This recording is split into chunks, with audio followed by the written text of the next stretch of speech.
속에서도 울지 않는 것, 억울해서 울지 않는 것, 걱정할 수밖에 없는 상황 속에도 걱정하지 않는 것.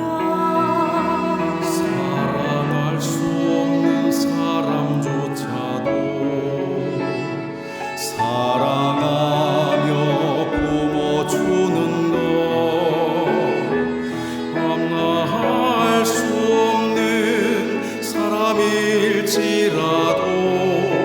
용서하여 주는 것. 또한 종의 지장도 버리고 오직 모든 것을 주님 뜻에 맡기며 내가 강한 것이 아니라 주가 강함을 보여주니 신선한 감소.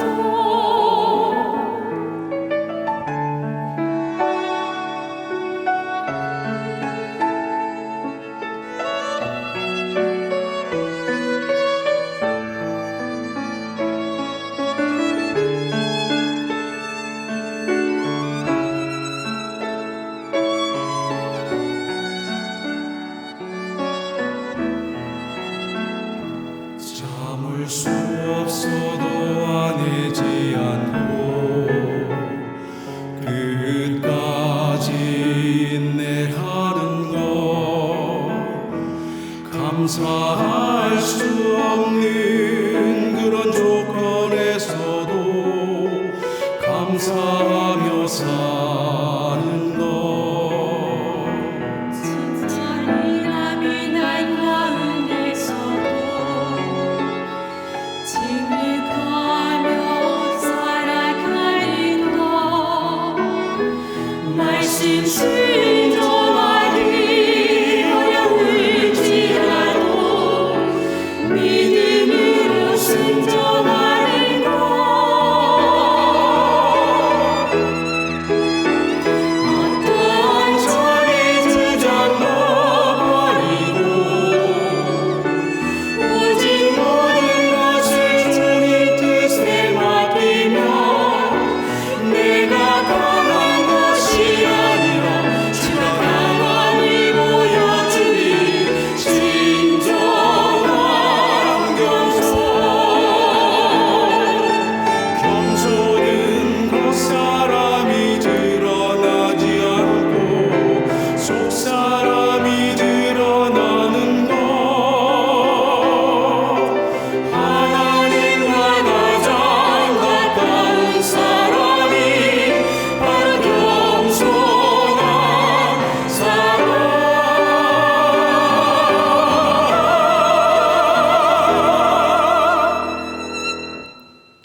예, 안녕하세요. 예, 그동안 평안하셨죠? 예, 또 이렇게 동계 수련을 통해서 말씀 안에서 교제케 돼서 기쁩니다. 예, 각 사람에게 은혜의 시간이 되셨으면 좋겠습니다. 기도하겠습니다. 우리를 사랑하시는 거룩하신 하나님 아버지, 우리의 영혼을 주님의 보배로운 피로 구속해 주시고 영원한 천국의 이 소망을 주신 것을 감사합니다. 이 땅에 사는 동안에도 주님의 몸된 교제 안에서 주님의 사랑으로 서로를 뜨겁게 사랑하며 또 맡겨주신 소중한 복음을 함께 증거하며 살아갈 수 있도록 늘 은혜 베풀어 주신 것도 고맙습니다. 특별히 이번 동계 수련을 통하여 또 한 해를 반성하고 새해를 준비할 수 있는 귀중한 기회를 주신 것을 감사합니다. 이 시간 말씀이 증거될 때 성령께서 각 사람 마음속에 친히 말씀하여 주시옵소서. 하나님의 거룩하신 뜻이 무엇인지 깨닫게 하시고 또 생활 속에 참으로 적용하고 순종하는 가운데 주 예수 그리스도의 성품을 더욱더 닮아가며 하나님의 거룩하신 뜻과 영광을 위해서 더욱 힘있게 살아갈 수 있도록 인도해 주시옵소서. 오늘 전해지는 하나님의 말씀이 한마디도 땅에 떨어지지 아니하고 각 사람 심령 속에 깊이 심기워져서 마음과 삶이 변화될 수 있도록 인도하여 주시옵소서. 또 수련을 위해서 함께 봉사하는 모든 손길들 위해 하나님께서 합당하신 은혜를 내려주셔서 기쁨으로 봉사를 잘 감당할 수 있도록 인도하여 주시옵소서. 이 시간 각 사람에게 필요한 말씀과 은혜로 채워주시기를 의지하면서 우리를 사랑하시는 예수님 이름으로 기도드렸습니다. 아멘. 신명기 22장 28절 29절입니다. 신명기 22장 28절 29절 말씀.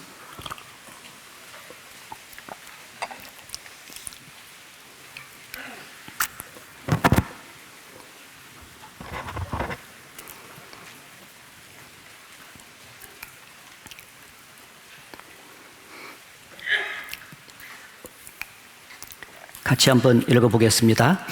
그들은 신명기 32장, 32장.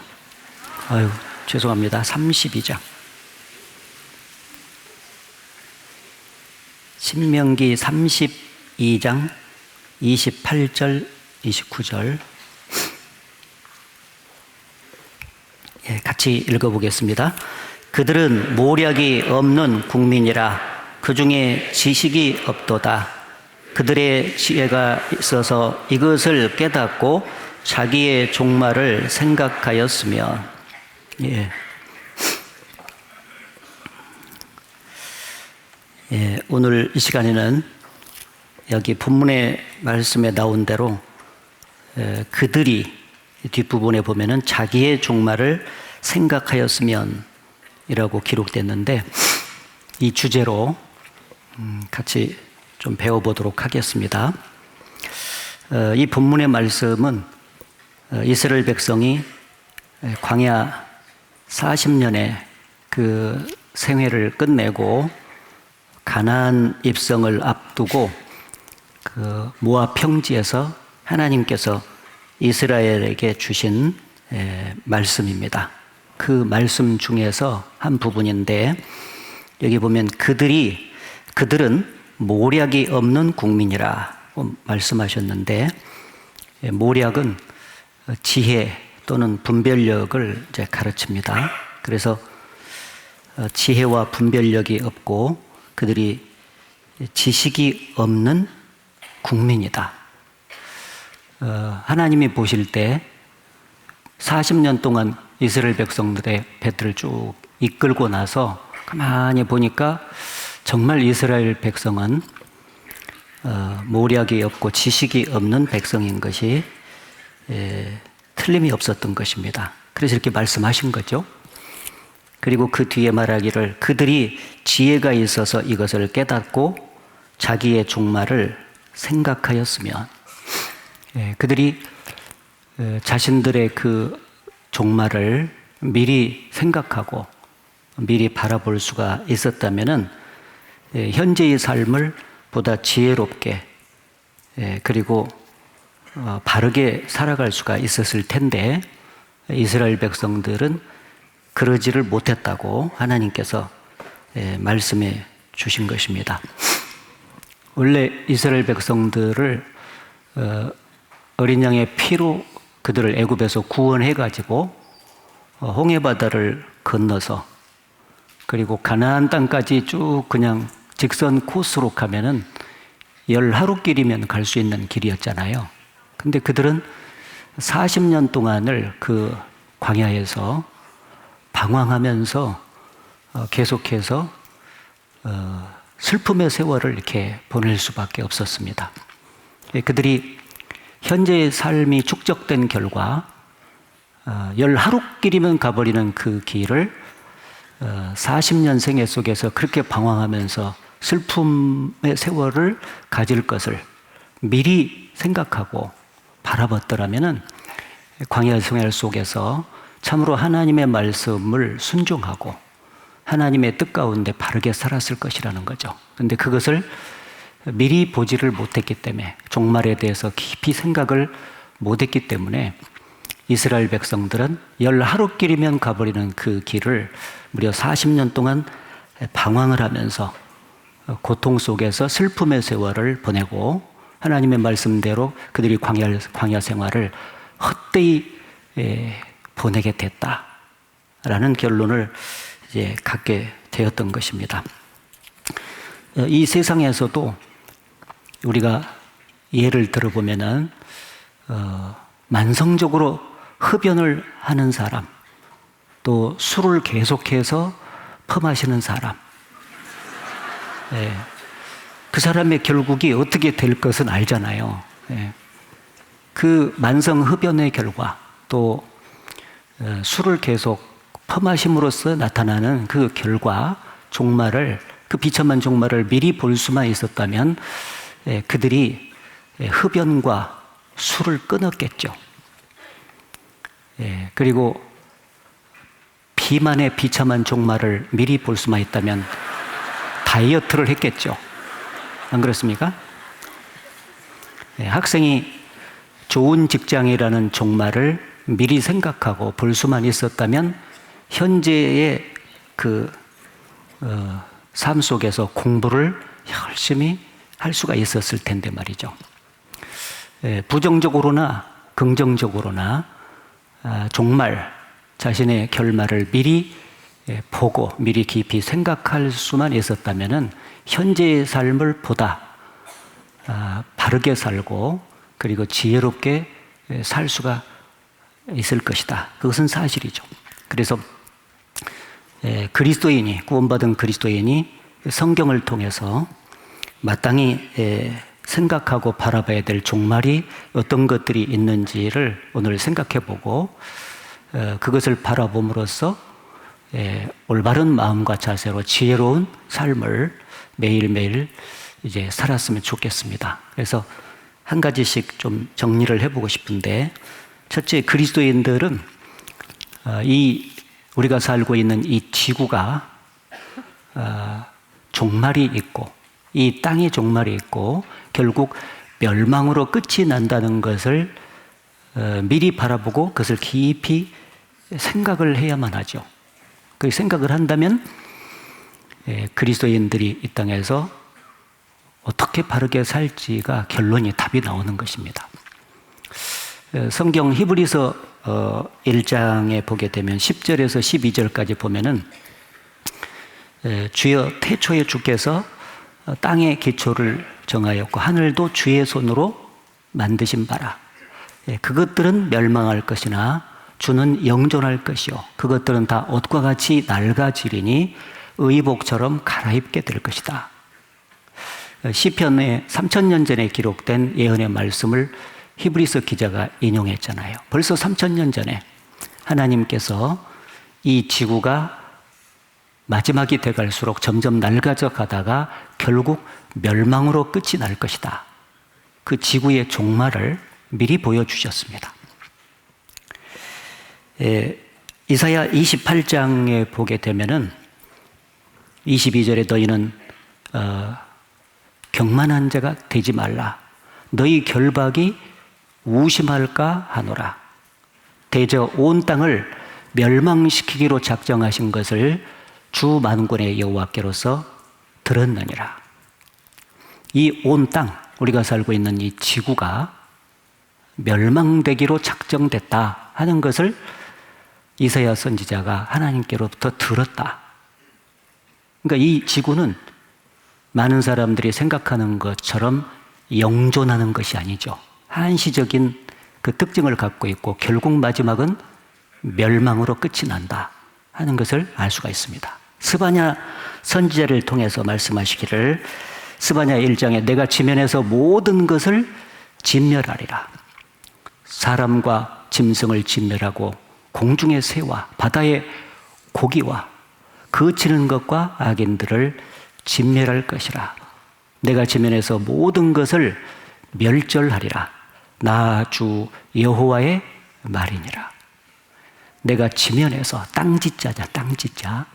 이 땅에 있는 모든 것을 다 멸망시킴으로써 역사가 끝이 나고 지구의 종말이 그렇게 주어질 것을 말씀했습니다. 그 스바냐서 1장 뒤에 보면 이 온 땅이 우리가 살고 있는 이 지구가 여호와의 질투의 불에 삼키우리니 나 여호와가 이 땅 모든 그 거민을 놀랍게 멸절할 것임이니라. 나 주 여호와의 말이니라. 사람 말이 아니다. 천지를 지으셨던 하나님께서 직접 하신 말씀인데 역사의 마지막에 틀림없이 지구의 종말이 오고 그리고 온 땅이 질투의 불에 삼키우게 될 것이다. 불로 멸망될 것이다. 노아 홍수 때는 물로 세상을 심판했지만 역사의 마지막에는 불로 세상을 심판할 것이 결정되어 있는 거죠. 이사야 34장을 찾아보겠습니다. 이사야 34장.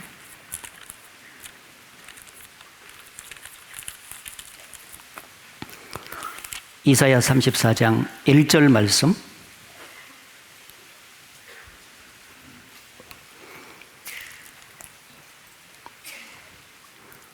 열국이여 너희는 나와 들을지어다.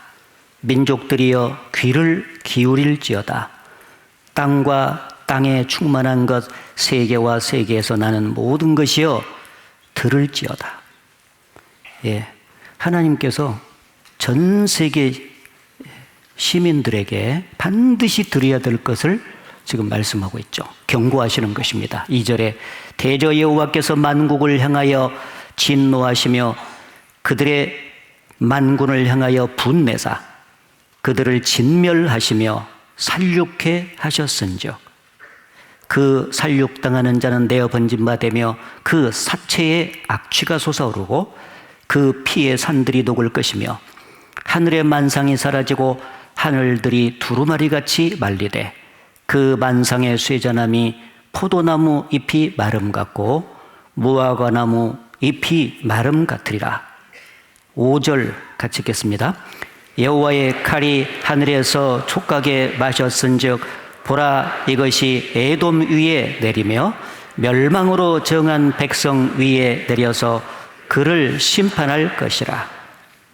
여기 보면은 하나님께서 역사의 마지막에 진멸하며 살육을 당하게 할 것이다. 그러니까 이 땅을 불로 심판하시면서 사람들을 완전히 살육하게 될 것이다. 그렇게 말씀을 하시면서 여호와의 칼이 하늘에서 흡족하게 족하게 마셨은즉 그 말은 역사의 마지막 심판이 하늘에서 완벽하게 결정됐다는 거예요. 완벽하게. 이것이 에돔 위에 내리며 에돔은 세상을 가르치잖아요. 이 세종에 내려서 멸망으로 정한 백성에 내려서 그들을 심판할 것이라. 예, 틀림없이 곳곳에 구약 성경의 곳곳에 역사의 종말 있고 틀림없이 지구가 멸망으로 끝이 난다. 신약 성경에 오면은 베드로후서 3장에 이렇게 기록했죠. 그러나 그의 날이 도적같이 오리니 그날에는 하늘이 큰 소리로 떠나가고 체질이 뜨거운 불에 풀어지려니와 땅과 그 중에 있는 모든 일이 드러나게 될 것이다. 이 마지막 불심판이 일어나면서 원소가 다 풀어지듯이 불에 타버릴 것이다. 불심판으로 지구의 종말이 올 것을 말씀을 했고, 이 모든 것이 이렇게 풀어지리니 너희가 어떠한 사람이 되어야 마땅하냐. 지구의 종말을 성경적으로 확실히 미리 생각하고 바라보고 그것을 확실히 믿는 그리스도인은 어떠한 사람이 되어야 마땅하냐라고 묻고 있는 거죠. 지구의 종말을 미리 생각하고 확실한 멸망을 미리 바라보는 그리스도인의 삶의 태도 3가지를 말씀드릴게요. 첫째, 자기 이름이 이 땅에 기록되지 아니하고 자신들의 이름이 하늘에 기록된 것으로 기뻐하는 그 삶을 꾸준하게 살아야 한다 하는 것을 알 수가 있어요. 누가복음 10장도 찾아보겠습니다.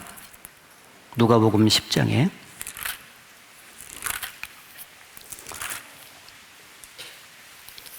누가복음 10장 17절 말씀,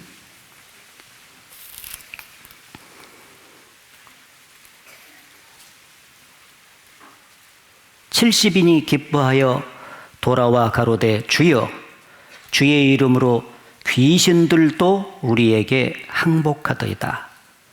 예수님께서 70인 제자들을 이렇게 전도의 현장으로 보냈잖아요. 돌아와서 70인의 제자들이 보고를 하는데 주여 주의 이름으로 귀신들도 우리에게 항복하더이다. 예수의 이름으로 귀신에게 나가라고 명하니까 귀신이 쫓겨나가는 특별한 이적적인 경험을 제자들이 한 거예요. 그것을 통해서 너무 그 이적적인 경험 자체를 즐거워하고 기뻐하는 모습으로 보고를 하자 예수께서 그들에게 하신 말씀이 20절이죠. 같이 읽어보겠습니다. 그러나 귀신들이 너희에게 항복하는 것으로 기뻐하지 말고 너희 이름이 하늘에 기록된 것으로 기뻐하라 하시니라. 귀신들이 너희에게 항복하는 어떤 이적적인 체험을 한 것을 토대로 기뻐하지 말고 그것보다 더 기뻐해야 될 것은 너희의 이름이 하늘에 기록됐다는 것으로 기뻐하라. 이렇게 말씀을 하셨죠. 여기 하늘은 물론 우리 육안으로 보이는 하늘을 가르치는 것이 아니라 신령한 세계 하늘나라 천국을 가르치는 것입니다. 성경 예레미야 17장에 보게 되면 이런 말씀이 있어요. 무릇 여호와를 떠난 자는 그 이름이 흙에 기록되오리니 이는 생수에 근원되는 여호와를 그가 버림이니라. 생수에 근원되는 하나님을 떠나서 하나님과 상관없이 사는 모든 사람의 이름이 흙에 기록됐다라고 말씀하고 있는 거죠. 따라서 구원받지 못한 모든 사람의 이름이 흙에 기록됐다는 것은 장차 이 땅이 멸망이 될 때, 종말이 올 때 그의 이름도 같이 망한다는 걸 가르치는 거잖아요. 그 이름이 영원히 존속되지 못한다. 이 땅이 망할 때 흙에 기록된 모든 거듭나지 못한 사람들의 이름이 같이 사라지면서 망하게 되는 거예요. 그러나 확실히 거듭난 그리스도인들은 그 이름이 없어지지 아니하는 하늘나라에 기록됐고 특별히 그 이름이 구원받은 사람은 생명책에 기록이 돼 있다고 말씀을 했습니다. 그 생명책에 기록된 이름은 한 번 기록이 되면 영원히 흐려지지 않고 없어지지 않는 것입니다. 그렇게 생각해 볼 때 자신의 이름이 땅에 기록되지 아니하고 하늘에 기록됐고 생명책에 기록된 사람이야말로 얼마나 축복받은 사람인가, 그것을 새삼스럽게 깨달을 수가 있죠. 어떻게 해서 사람의 한 개인이 이름이 흙에 기록되지 아니하고 생명책에 기록될 수 있을까? 우리가 잘 아는 대로 바로 예수 그리스도의 보배로운 피로 말미암아 죄를 깨끗하게 씻음받고 용서받은 사람만이 그 이름이 생명책에 기록이 되고 하늘에 기록되는 거예요. 따라서 여기 앉아 계신 우리 모든 형제 자매들이 이미 귀한 복음을 듣고 주님의 보배로운 피로 죄사함을 받은 분들이 틀림이 없다면은 그 이름이 하늘의 생명책에 기록됐고 거듭난 그리스도인들은 그 자체 하나만 가지고 평생을 감사하고 기뻐하면서 살아도 모자랄 판이다. 예. 예. 지금 그런 얘기입니다, 이게. 생명책에 새로이 기록된 그 이름 내 것일세. 죄를 용서함 받은 나의 갈 길은 천국 길일세. 같이 불러보고 싶죠? 죄를 용서함 받은 나의 갈 길은 천국 길일세. 너무 좋잖아요. 이 고린도후서 6장에 보게 되면은 우리가 무명한 자 같으나 유명한 자요, 그런 말씀이 있어요. 세상 사람들 앞에서 우리 이름은 유명하지 않아요. 우리 구원받은 사람들, 세상 사람들이 알아주는 사람들 하나도 없습니다. 세상에서 유명한 사람은 따로 있잖아요. 그런데 하나님 앞에서 하나님 보실 때는 거듭난 그리스도야말로 가장 유명한 사람들이에요. 성경에 말하기를 내가 네 이름으로도 내가 너를 안다 라고 말한 것처럼 하나님은 우리 이름을 알아주시죠. 어떻게 알 수 있습니까? 누가복음 16장에 부자와 거지 나사로가 둘이 있었는데 하나는 천국에 들어갔고 하나는 지옥에 들어갔는데 이 지옥에 갔던 부자는 당시 세상 사람들은 굉장히 그 이름을 잘 알았을 거예요. 그렇지 않습니까? 요즘도 부자들, 유명한 사람들은 사람들 이름을 알잖아요. 누구라고 말하기는 참 어렵지만 말입니다. 다 알 수 있죠. 그런데 하나님은 몰랐어요. 부자 이름이 성경에 안 나와 있잖아요. 그런데 세상 사람들 볼 때 그 거지 나사로를 누가 알겠습니까? 안 알아준 사람이요. 무명한 자였는데 하나님께서는 그의 이름을 성경에 기록을 해주고 있잖아요. 거지 나사로. 무명한 자 같으나 세상 사람들 앞에서는 진짜 무명하지만 거듭난 그리스도인들은 하나님 앞에서는 가장 유명한 자인 것입니다. 따라서 세상이 없어질 때 자기 이름이 없어지지 아니하고 영원한 천국에 기록되고 생명책에 기록된 사람이야말로 이 땅을 가장 기뻐하면서 살아야 되고 세상 사람들 부러워할 것이 없이 정말 나처럼 행복한 사람이 있으면 나와봐라고 큰 소리 치면서 살아야 될 사람이다. 그런 얘기죠. 세상 사람 날 부러워 아니하여도 나도 또한 세상 사람 부럽지 않네. 하나님의 사랑을 생각할 때에 할렐루야 찬송이 저절로 나네. 이렇게 힘들대요. 할렐루야 찬송이 저절로 나네. 감사하죠? 예, 그래서 이 지구의 종말을 멸망으로 확실하게 바라보고 그걸 깊이 생각하는 사람들은 내 이름이 땅과 함께 멸망될 때 내 이름은 절대 멸망되지 아니하고 하늘에 기록돼서 나는 영원히 존속하는 사람이 된다. 그걸 생각하면서 항상 그것으로 기뻐하면서 살아가야 될 것입니다.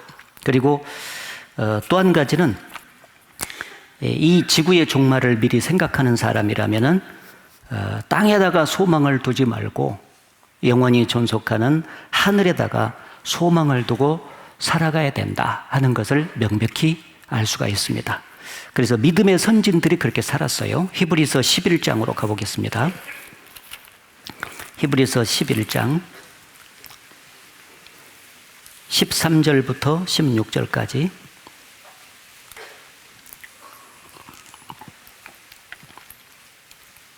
히브리서 11장 13절부터 16절까지 이 사람들은 다 믿음을 따라 죽었으며 약속을 받지 못하였으되 그것들을 멀리서 보고 환영하며 또 땅에서는 외국인과 나그네로라 증거하였으니 이같이 말하는 자들은 본향 찾는 것을 나타냄이라. 같이 읽겠습니다. 저희가 나온 바 본향을 생각하였다면 돌아갈 기회가 있었으려니와 저희가 이제는 더 나은 본향을 사모하니 곧 하늘에 있는 것이라. 그러므로 하나님이 저희 하나님이라 일컬음 받으심을 부끄러워 아니하시고 저희를 위하여 한 성을 예비하셨느니라. 예, 여기 보면은 저희가 나온 바 본향을 생각하였다면, 나온 바 본향은 우리가 세상에서 구원받기 전에 이 세상을 가르치는 거잖아요. 나온 바 본향입니다. 그리고 더 나은 본향은 우리가 앞으로 들어갈 영원한 천국을 가르치는 것입니다. 그래서 이 세상에서 이제 구별돼서 구원을 받고 나온 사람은 이제 영원한 천국에서 영원히 살 사람으로 결정되는 것입니다. 결정됐어요. 그래서 세상에서 나와가지고는 이제 다시는 세상으로 돌아가지 않아요. 돌아갈 수도 없고, 애굽에서 빠져나온 이스라엘 백성들이 광야 생활하다가 다시 애굽으로 돌아간 사람은 한 사람도 없어요. 불순종하다가 얻어 터져서 죽은 사람은 많은데 다시 애굽으로 간 사람은 없다니까요.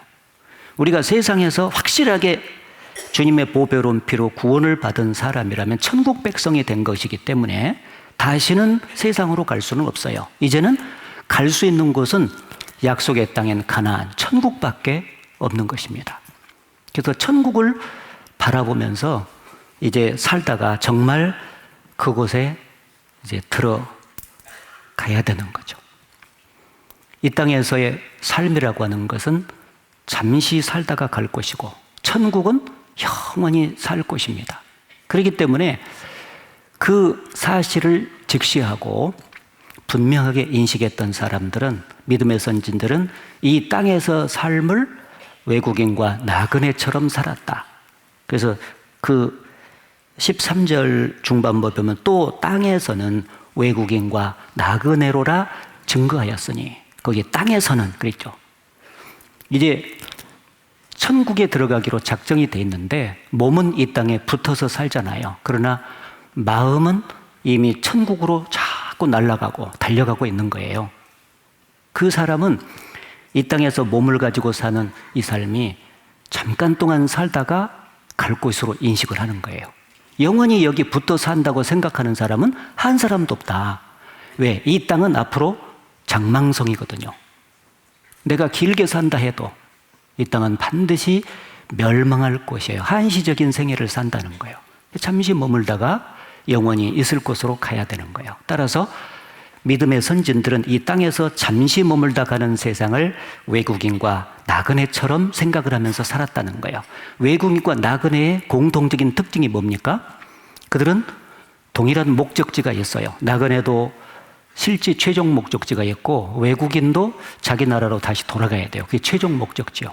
따라서 외국인도 현재 있는 곳은 잠시 있다가 갈 곳이고, 나그네도 지금 머물고 있는 곳이 영원히 있을 곳이 아니라 잠시 머물다가 갈 곳으로 인식이 되는 거죠. 구원받은 그리스도인들도 이 땅에서 천년만년 영원히 살 사람들이 아니라는 거예요. 잠시 있다가 갈 곳이에요. 따라서 잠시 있다가 가는 이 땅에다가 소망을 걸어놓고 마음을 잔뜩 붙이고 사는 것은 어리석은 것이 아니냐 그 말이에요. 영원히 있을 곳에다가 마음을 붙이고, 그리고 영원히 있을 곳에다가 소망을 걸어놓고 살아야 그게 마땅하지 않냐. 그거를 지금 우리에게 교훈해 주시는 것이지 않습니까? 그게 지혜죠. 잠시 머물 이 세상 헛된 것뿐이니 주를 믿는 나의 마음 금보다 더 귀하다. 이 땅의 종말을 멸망으로 확실하게 인식하는 자는 이곳이 영원히 살 곳이 아니라는 것을 아주 분명히 알게 되는 것이고, 잠시 머물다가 갈 곳으로 인식하면서 산다. 그래서 항상 몸은 이 땅에서 붙어서 살 수밖에 없지만 마음만은 영원한 천국에 붙이면서 사는 것이 마땅하다는 거예요. 그래서 레위기 11장에 보면은 정한 짐승과 부정한 짐승을 가를 때 날개가 붙어 있는데 이 배로 기어다니는 그 동물은 부정하다. 근데 날개가 있으면서 뒷다리가 있어가지고 펄쩍펄쩍 뛰는 그 동물은 정하다 그랬어요. 메뚜기, 또 팥종이 이런 것들이잖아요. 귀뚜라미 이런 것들은 펄쩍펄쩍 뛰고 날개가 있으면서 날기도 하고 그렇잖아요. 날개를 달아뒀다는 것은 날기 위해서 달아줬는데 날개가 있으면서도 계속 배로 으그적거리면서 땅에다가 비비고 돌아다니면 그것이 날개를 달아준 목적이 상실되는 것 아니냐. 구원받은 사람은 영원한 하늘나라를 향해서 마음의 날개를 펴고 점점 날아가다가 그곳에서 영원히 살 사람들이에요. 날개를 달아둔 거예요. 신령한 천국을 향해서 날아가는 날개가 있는 사람들이다 그 말이에요. 그런데 그 날개를 달아준데도 여전히 이 마음이 천국으로 붙여 있지 않고 이 땅에서 천년만년 살 것처럼 붙어 있다면은 그것이 과연 정한 동물이냐 그 말이에요. 하나님이 그 사람의 삶을 잡수실 수 있겠느냐. 정한 음식만 먹어야 되는데 그럼 부정한 음식이 될 수밖에 없다. 그래서 거듭난 그리스도인의 삶이라고 하는 것은 나온 바 본향인 이 세상의 마음을 붙이는 생활이 아니고 영원한 천국에다가 마음을 붙이면서 사는 것이다. 왜 그곳에다가 마음을 붙여야 되냐?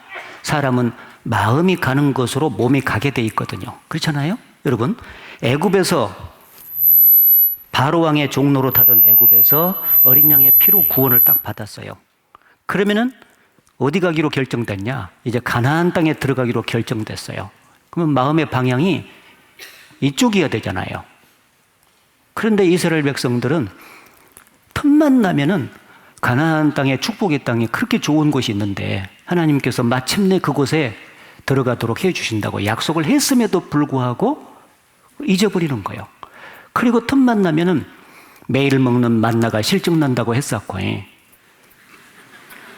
애굽에 있을 때는 다양성이 많았는데 고기도 있고 부추도 있고 파도 있고 마늘도 있고 정력이 좋은 뭣도 있고 그런 게 그렇게도 많은데 세상에 이 광야 생활 속에서는 만나밖에 없다고.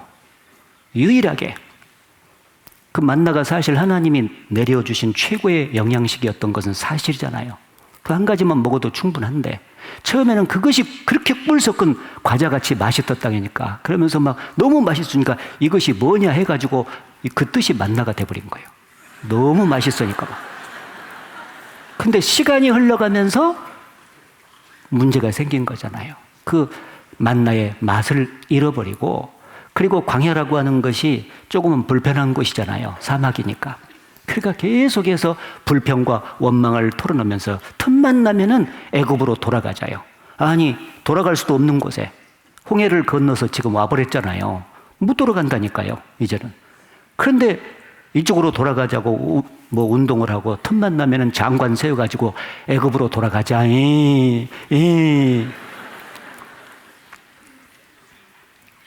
참 이스라엘 백성들의 그 모습이 우리의 육신 속에도 그대로 남아있거든요.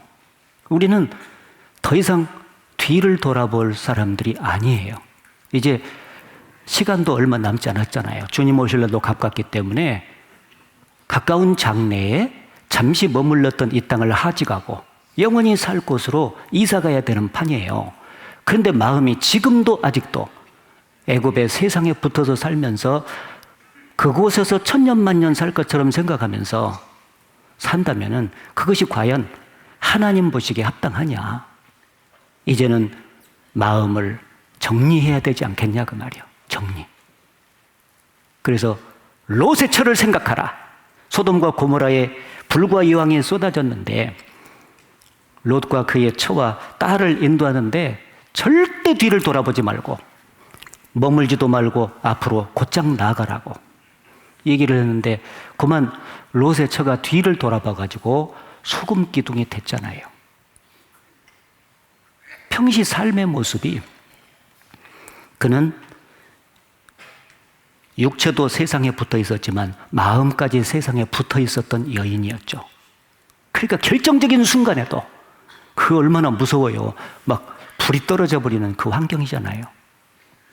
이제 유황불로 멸망이 되면은 더 이상 다 타버리고 아무것도 소유할 것이 없으니까 미련 버려버리고 앞으로 쭉 가면 될 것 아니냐고요. 예. 예. 그런데 그 상황 속에서 어째서 그거를 보는지 몰라. 그러니까 그게 문제잖아요. 평시의 삶의 현장 속에서, 과정 속에서 축적된 거예요, 그게. 늘 말씀은 들어도 소용없어. 소용없어, 그게. 그때뿐이에요, 그냥. 세상에 나가면 잔뜩 그곳에 마음이 뺏겨가지고요. 그 살다 보니까 세상을 위해서만 살지 주님을 위해서 살 수 있는 시간이 없는 거예요.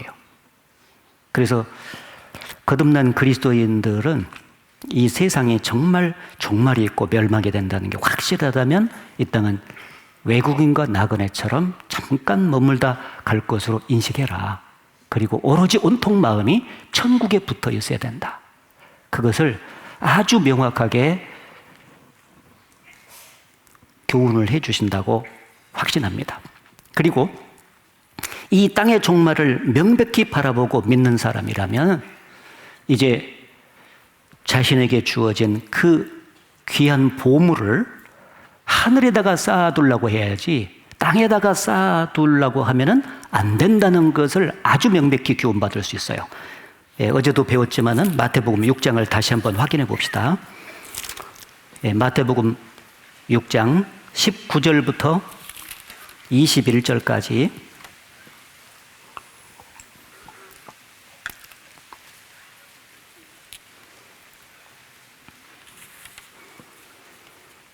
(19절부터 21절까지) 제가 읽겠습니다. 너희를 위하여 보물을 땅에 쌓아두지 말라. 거기는 좀과 동록이 해하며 도적이 구멍을 뚫고 도적질 하느니라. 오직 너희를 위하여 보물을 하늘에 쌓아두라. 거기는 좀이나 동록이 해하지 못하며 도적이 구멍을 뚫지도 못하고 도적질도 못하느니라. 내 보물이 있는 그곳에는 내 마음도 있느니라. 여기 보면은 너희를 위하여 보물을 땅에 쌓아두지 말고 하늘에다가 쌓아둬라. 이게 땅과 하늘이 대조가 돼 있죠. 그리고 과연 거듭난 그리스도인들 자신을 위한 삶이 어디다가 재물을 보물을 쌓는 것이 합당하냐? 그걸 지금 구분 지어주고 있지 않습니까? 네 보물이 있는 곳에 네 마음도 있느니라. 근데 이 보물은 거듭난 그리스도인들에게 주어진 시간, 물질, 재능, 귀한 것들 다 포함되지만은 이 뒤에 쭉 보게 되면은 24절에 보잖아요. 그러면은 끝부분에 보면 너희가 하나님과 재물을 겸하여 섬기지 못하느니라 하는 말씀이 이어져 있는 것을 보면은 특히 그 귀한 보물 중에서 가장 귀한 보물을 재물로 이렇게 연결시켰다는 것을 알 수가 있습니다. 그래서 이 땅에는 좀도 쓸고 동록도 있고 녹도 쓸잖아요. 그리고 도적이 있기 때문에 땅에다 쌓아놓으면은 그 좀이 쓸고 동록이 쓸고 도적이 와서 가져가면서 점점 쌓아놨던 것이 사라져 간다는 걸 가르치는 거죠. 이렇게 없어져 간다. 그런데 하늘에는 좀도 없고 동록도 없고 도적도 없지 않냐 그 말이에요. 하늘에다가 쌓아놓으면은 그것이 없어져 가는 것이 아니라 없어지게 만드는 것들이 없으니까 좀, 동록, 도적 이것이 없잖아요 하늘에. 그러니까 쌓아놓은 대로 영원히 존속되는 거예요. 그게 남는 거라는 걸 가르치는 거예요. 이 땅에 쌓는 것은 자기를 위해서 남는 것이 하나도 없는 것이고 하늘에다가 쌓으면은 자기를 위해서 그것이 영원히 남는 것이다. 그러니 계산 좀 정확히 해봐라 그 말이죠. 무엇이 자신을 위한 길이냐? 오직 너희를 위하여 너희의 보물을 하늘에 쌓아두라. 이렇게 말씀을 하고 있는 거죠.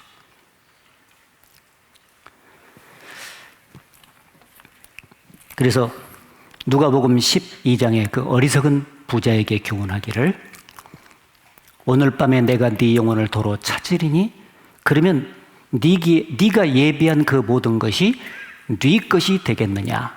자, 이 부자는 천년만년 살 것처럼 그의 곡식을 가득가득 채워놓고 거기다 쌌잖아요. 땅에다가 싼 거죠. 그래 놓고 내 영혼아 여러에 쓸 물건을 쌓아두었으니 평안히 쉬고 먹고 마시며 즐거워하자 했는데 하나님은 오늘 밤에 그 영혼을 데려가시는 거예요. 이제 죽음이 왔죠. 그러면 네가 예비했던 저 모든 것, 땅에다가 쌌던 저 많은 곡식 더미들이 네 것이 되겠느냐. 그 말은 진정한 의미에서 땅에다 싼 것은 내세까지 이어져서 가치 있는 재산이 될 수가 없는 것이라는 거예요. 가져갈 수 없으니까. 그러면서 자기를 위하여 재물을 쌓아두고 하나님께 대하여 부요치 못한 자가 이와 같으니라 고 말씀을 하셨습니다.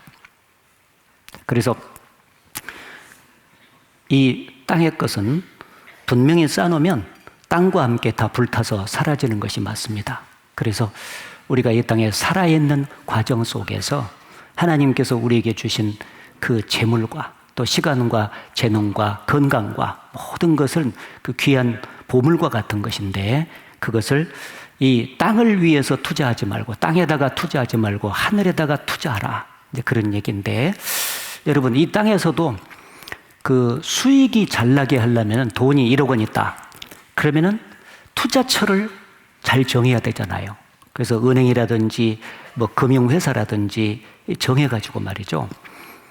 가장 안전하고 가장 수익률이 높은 두 가지를 생각을 해가지고 투자를 하게 돼 있어요, 사람은. 그렇죠? 예, 안전해야 되고 그 다음에 수익률이 극대화돼야 돼. 그래야 좋잖아요. 그것을 찾는 거예요. 그런데 이 세상에 그런 투자처가 많이 없죠. 뭐 은행이나 증권회사나 이런 데 막 투자를 하잖아요. 예, 그런데 가장 안전한 투자처가 어디냐? 하늘에다 쌓는 투자처가 성경에 보면은 문화 비유라든지 달란트를 비유를 보면은 악한 종이 그 한 문화를 꽁꽁 싸가지고 이 땅 속에 넣어둔 것을 주인에게 갖고 왔잖아요. 악한 종아. 만일 그럴 것 같으면은 이 은을 은행에다가 갖다가 놓았으면은 별이라도 같이 찾을 것이 아니냐. 그렇게 하면서 이제 책망을 하는 내용을 보면은 은행이라고 하는 것이 아주 중요한데 지금 투자처 있잖아요. 그런데 세상에서 하나님의 나라에 쌓을 수 있는 그 장사를 가장 잘하는 곳이 교회라고 하는 것이요. 교회가 영적인 수익을 가장 많이 남기는 투자처입니다. 투자처로 말하면. 예. 예. 예. 그래서 주님과 주님의 살아 역사하시는 그 교회 안에 복음을 위해서 함께 투자를 쭉 할 때 그것이 영원한 천국에 그대로 쌓이게 될 것을 이제 가르쳐 준 것입니다. 그래서 우리는 첫 번째 우리가 생각한 것은 지구의 종말이 있고 지구는 반드시 멸망으로 끝이 난다 하는 것을 미리 바라보고 세 가지의 긍정적인 태도를 가지고 살아야 될 것입니다. 두 번째는 죄인의 종말을 미리 생각하고 바라봐야 되겠죠. 그래서 성경에 거듭나지 못한 그 죄인은 로마서 1장에 보면 저희가 마음에 하나님 두기를 싫어하며 죄인은 그 마음에 하나님 두기를 싫어하잖아요. 그래서 그 상실한 마음대로 내어버려 두사 합당치 못한 일을 하게 하셨으니 하나님을 싫어하고 하나님을 떠나서 사는 인생은 합당치 못한 일을 하게 돼 있어요. 그게 죄예요. 그래서 로마서 1장에 보면 21가지 죄가 파생이 되고 그 결과 어떻게 된다고 되어 있냐. 그렇게 죄를 짓는 자는 이 같은 일을 행하는 자는 사형에 해당하다고 하나님의 정하심을 알고도 죄인으로 태어나서 죄를 물먹고 마시면서 사는 인생의 종국은 최종적으로 사형수의 운명을 걷고 있다. 이는 육체적인 사형수가 아니죠. 영적인 사형수, 죄싹선 사망이라고 하는 것은 죽음 건너편에 지옥에 떨어지는 걸 말해요. 내 주변에 아직도 구원받지 못한 사랑하는 죄인들, 거듭나지 못한 사람들의 최종적인 종말은 불타는 지옥입니다. 요한계시록 21장에 두려워하는 자들과 믿지 아니하는 자들과 흉악한 자들과 살인자들과 행음자들과 술객들과 우상숭배자들과 모든 거짓말하는 자들은 불과 유황으로 타는 못에 참여하리니 이것이 둘째 사망이라. 죄인들의 종말이 지옥이라는 게 명확하게 성경적으로 기록이 되어 있잖아요. 그 지옥이 너무너무 무서운 곳이잖아요. 불과 유황에 타는 곳, 세세토록 고난을 받는 곳, 슬피 울며 이를 가는 곳, 한 번 들어가면 절대 나올 수 없는 소망을 버려야 되는 장소. 이게 그렇게 무섭기 때문에 예수께서 말씀하시기를 만일 네 눈이 너를 범죄케 하거든 빼버리라. 만일 네 손이 너를 범죄케 하거든 찍어버리라. 네 발이 너를 범죄케 하거든 찍어버리라. 불구자로 쩔뚝발이로 애꾸눈으로 하나님 나라에 들어가는 것이 정상적인 온몸을 가지고 지옥에 던지는 것보다 나으니라. 왜? 거기는 구더기도 죽지 않고 불도 꺼지지 아니하느니라. 사람마다 불러서 소금치듯함을 받으리라. 실질적으로 죽지도 못하고 불 가운데서 영원히 고통받는 무서운 지옥이 있기 때문에 차라리 병신되고라도 천국 가는 길이 있다면 그 길을 택하라. 그건 뭘 말이에요? 병신되면 천국 간다는 말이 아니잖아요.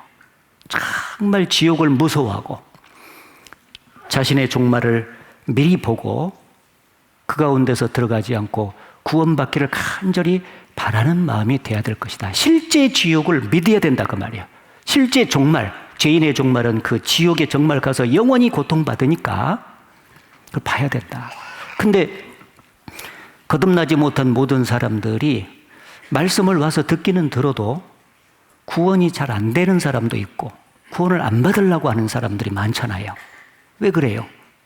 그들은 성경을 사실로 받아들이지 않고 자기의 죽음 건너편의 종말을 미리 바라보지를 않아서 그렇죠. 그걸 정말 사실로 받아들일 수 있다면 회개하고 복음을 믿어서 정말 구원받았을 텐데 말이에요. 지금 1km 전방에 천길 낭떠러지가 있어요. 자가용을 몰고 막 하는데 어떤 사람이 막 앞에서 막 수덥! 수덥부! 수덥부! 혹시 조는 분이 있을까 봐서 깜짝 놀라서 막 브레이크를 꽥 썼는데 유리창 옆에 내려보니까 당신 앞으로 1km 전방 가면 천길 낭떠러지가 있어요. 빨리 돌아가세요. 그러면 이 사람 그 말을 사실로 믿으면은요, 돌아갈까요? 계속 할까요? 반드시 돌아가야 됐어요. 천길 낭떠러지가 있다는 것은 조금 가면 자기가 떨어져 죽는다는 걸 말하는 거잖아요. 죽음 앞에서 깜짝 놀라가지고 돌아서게 돼 있다. 그런 얘기죠. 만약에 그 사실을 안 믿어요. 별소리 다 듣겠네. 포장도 잘 됐구만 하고 죽어도 고다 하고 그냥 밟아버렸어요. 그럼 그대로 떨어져서 죽는 거예요. 왜 사람들이 당신 구원받아야 된다고 말씀 좀 잘 들어보자고 그렇게 당부해도 그렇게 듣지 않고 거부를 하는가? 그들은 자신의 종말을 성경을 통해서 미리 정확하게 본 적이 없기 때문이잖아요. 그 종말에 대해서 깊이 생각을 해본 적이 없는 거예요. 그래서 불쌍하게도 회개치 아니하고 복음을 믿지 않아요. 그래서 구원을 못 받는 것입니다. 따라서 혹시라도 구원받지 못한 사람들, 그들이 있다면 성경을 바르게 알고 자기의 종말을 성경을 통해서 미리 바라보고 깊이 생각하는 가운데 회개하고 꼭 구원을 받았으면 좋겠습니다. 그리고 그리스도인 입장에서, 이미 구원받은 입장에서 그 죄인의 종말을 바라본다면 반드시 건져주려고 하겠죠. 안 그렇습니까? 지금 저쪽에서 이게 도로가 이제 이렇게 통이 쭉 있는데 앞으로 저기 한 500m 정도 내려가면은 포항제철 1800대 용광로가 있어요. 아니, 그런데 사람이 슬슬슬슬 지금 미끄러져 내려와. 예? 그걸 내가 지금 봤어요. 그러면 내비두겠어, 건져 죽었어요. 그건 굉장히 현실감이 있잖아요. 지금 저거 불구덩이잖아. 1800도 용광로니까. 들어가면은 죽는다는 걸 알잖아요. 위급한 상황인데, 쭉 내려오고 있는 거예요. 미끄러져 내려와. 그럼 어떤 방법을 동원해서라도 그 사람 건져서 살리려고 할 것입니다. 근데 지옥은 어때요? 영원한 불못이잖아요. 그곳으로 지금 내 사랑하는 사람들이 미끄러져서 자꾸 가고 있는 거예요. 그건 정말 지극히 성경적인 현실이에요.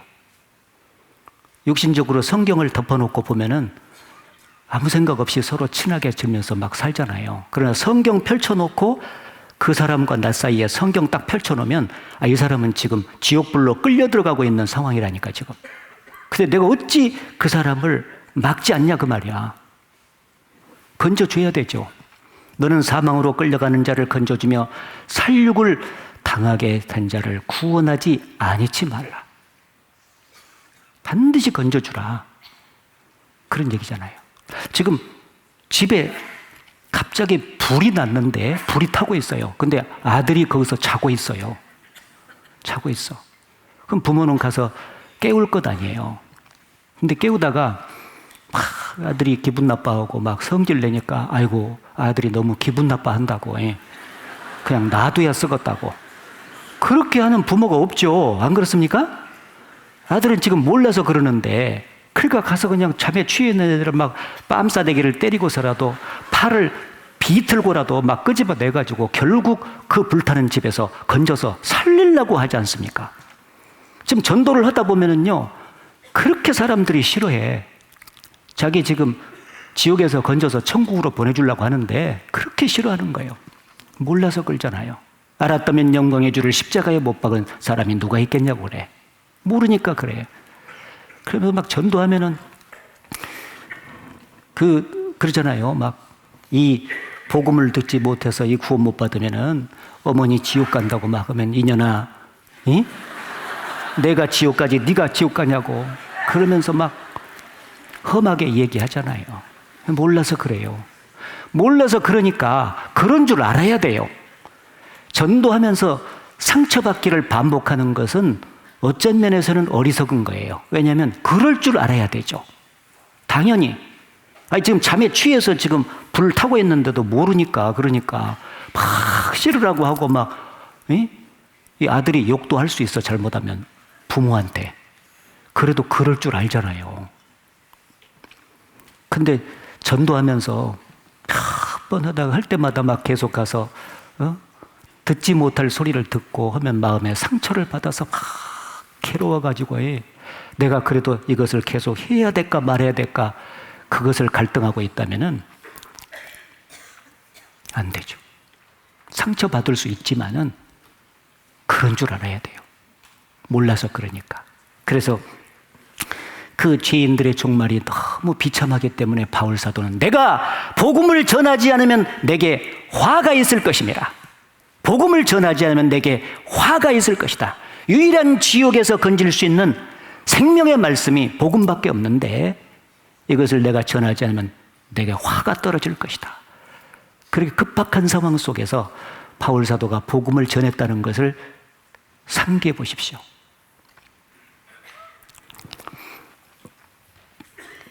누가복음 14장에도 보면 큰 잔치가 벌어졌는데 주인이 종을 시켜가지고 그 잔치에 종들을 사람들을 초대하잖아요. 근데 어떤 사람은 뭐 집을 샀다고 가봐야 되고 소를 샀다고 시험해서 가봐야 되고 장가 들었으니 못하겠다고 핑계 대니까 주인이 화가 나서 가가지고 나가서 병신들, 쩔뚝바래들, 소경들 다 데리고 와라. 다 데리고 왔는데도요 아직도 자리가 남았습니다. 그래? 그러면 적극적으로 사거리 길로 나가고 산 울가로 나가가지고 있는 대로 닥치는 대로 사람들을 끌어와가지고 강권하여 내 집을 채우라 그랬어요. 강권하여 내 집을 채우라. 강제성이 들어가 있죠. 히브리 말로 헬라 말로 아난케인데 이것은 영어로는 트위스트 암이래요. 그러니까 팔을 비틀어서라도 데리고 와가지고 구원받게 해라는 얘기예요. 팔을 비틀어서라도. 안 올라고 하면 코를 틀어서라도 데리고 와라. 그 사람이 이 말하면 막 직접 가서 팔 비틀라고 하는데 그러지 말고 정말 강권에서 전도를 해줘야 될 것이다. 그것이 죄인의 종말을 성경을 통해서 믿고 그 죄인의 종말을 직시하고 그걸 깊이 생각하는 그리스도인의 삶의 태도다 하는 것을 말씀해 주고 계십니다.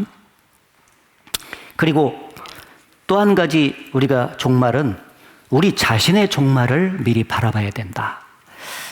시편 39편을 찾아보겠습니다. 시편 39편.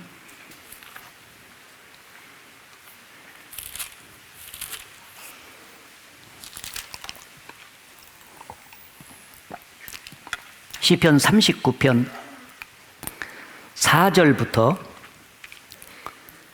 여호와여 나의 종말과 연한의 어떠함을 알게 하사 나로 나의 연약함을 알게 하소서.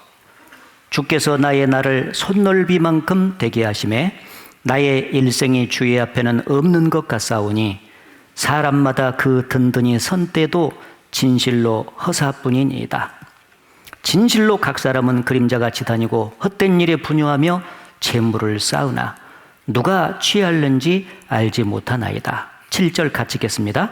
주여 내가 무엇을 바라리요? 나의 소망은 주께 있나이다. 유명한 그 다윗 왕이 하나님 앞에서 기도하는 제목이죠. 기도하는 내용입니다. 나의 종말과 연한의 어떠함을 알게 하사 나로 나의 연약함을 알게 하소서. 이 신앙생활에 있어서 필수적인 요소가 신앙이라고 하는 게 이 믿을 신자에다가 우러를 앙자를 쓰잖아요. 믿을 신은 사람 인변에다가 말씀 언이고 우러를 앙자입니다. 그래서 사람이 말씀에 기대가지고 하나님을 우러러보고 하나님을 의지하면서 사는 생활, 이게 신앙생활이에요. 이 하나님을 전적으로 신뢰하고 하나님을 의지하고 하나님께 간절히 기도하면서 하나님의 도우심을 받아서 사는 인생이 정말 신앙적인 사람이라는 거예요. 그렇게 되려면 자기가 연약하다는 것을 알지 않으면 도저히 하나님을 의지하지 않아요. 자기의 수단과 방법을 의뢰하지. 야곱이 처음에는 그랬잖아요. 야곱은 지렁이 같은 사람이라고 했어. 지렁이가 미끌미끌 빠져나가듯이 신앙인이라고 구원받았다고 말은 하면서 자기 수단과 방법이 항상 먼저 나와요. 하나님을 전적으로 신뢰하는 특징이 없었어요. 그러다가 20년에 그 외삼촌 라반 집에서 시련을 당하고 연단을 받은 이후에 이제 야복강 나루터에서 천사와 씨름을 하고 전적으로 하나님께 매달리는 사람으로 바꿔져 가죠. 그래서 인생 연년에 야곱은 더욱더 하나님만 신뢰하고 전적으로 하나님을 의지하는 사람으로 지팡이 머리에 의지하면서 그가 죽었어요. 처음에는 신앙적이지 못했는데 시간이 갈수록 그는 신앙인으로서 정말 모범적으로 살았던 사람이 야곱이거든요. 그 야곱이 어째서 그렇게 바뀌었나? 처음에는 자기가 연약하다는 것을 몰랐던 거예요. 사람들하고만 비교를 하지 천지를 지으신 창조주 앞에서 자기를 바라보는 눈이 상당히 결여되어 있었던 상태. 그러니까 자기가 강하다고 생각하는 거예요. 그런데 시간이 흘러가면서 살아계신 창조주 앞에서 자기 자신을 보게 되는 특징이 자꾸 반복되면서 내가 너무나 연약한 사람이구나 하는 것을 깨닫게 된 거예요. 창조주, 성경의 하나님은 전능하신 분이세요. 모든 것을 하실 수 있는 분이죠. 근데 피조물인 나는 너무나 제한적인 능력을 갖고 있어요. 성경에 나타난 창조주 하나님은 전지하신 분이에요. 모든 것을 아시는 분이에요. 그러나 나는 피조물인 나는 그 창조주 하나님 앞에서 너무나 작은 것만 알아요. 부족하다 그 말이죠. 전능하신 하나님은 편지하신 분이세요. 아니 계신 곳이 없이 어디나 계세요. 그러나 나는 육체를 입고 제한적인 공간 속에서만 움직이면서 살고 있는 거죠. 그 전능하신 창조주 앞에서, 전지하신 창조주 앞에서, 편지하신 창조주 앞에서 피조물인 나는 얼마나 연약한 존재인가, 부족한 존재인가, 그것을 우리는 더욱더 깨달아 알 필요가 있죠. 그래야 야곱처럼 점진적으로 자기의 수단과 방법을 의뢰하지 아니하고 말씀의 기초에서 하나님만 의지하는 사람으로 바뀌어갈 것 아니에요. 하나님은 그 사람을 좋아하시는 거죠. 전적으로 주를 의지하는 사람, 그 신앙인이죠. 이 다윗도 시련 속에서 그걸 깨달은 것 같아요.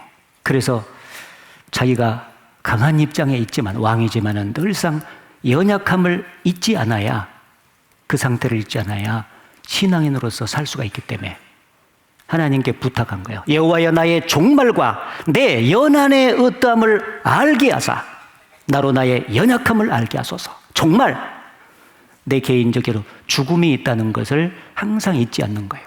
죽음, 개인적인 종말은 죽음이잖아요.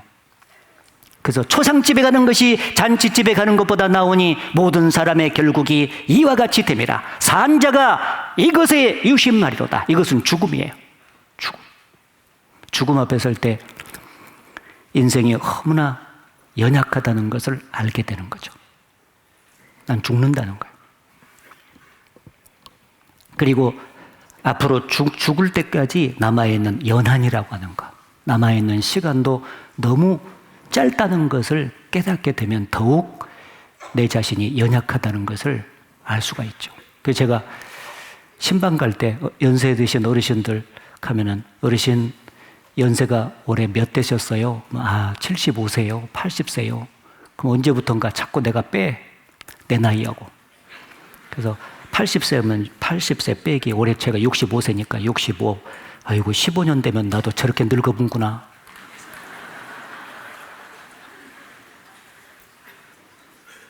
초상집 가면은 연세가 몇 세라고 딱 나와 있잖아요.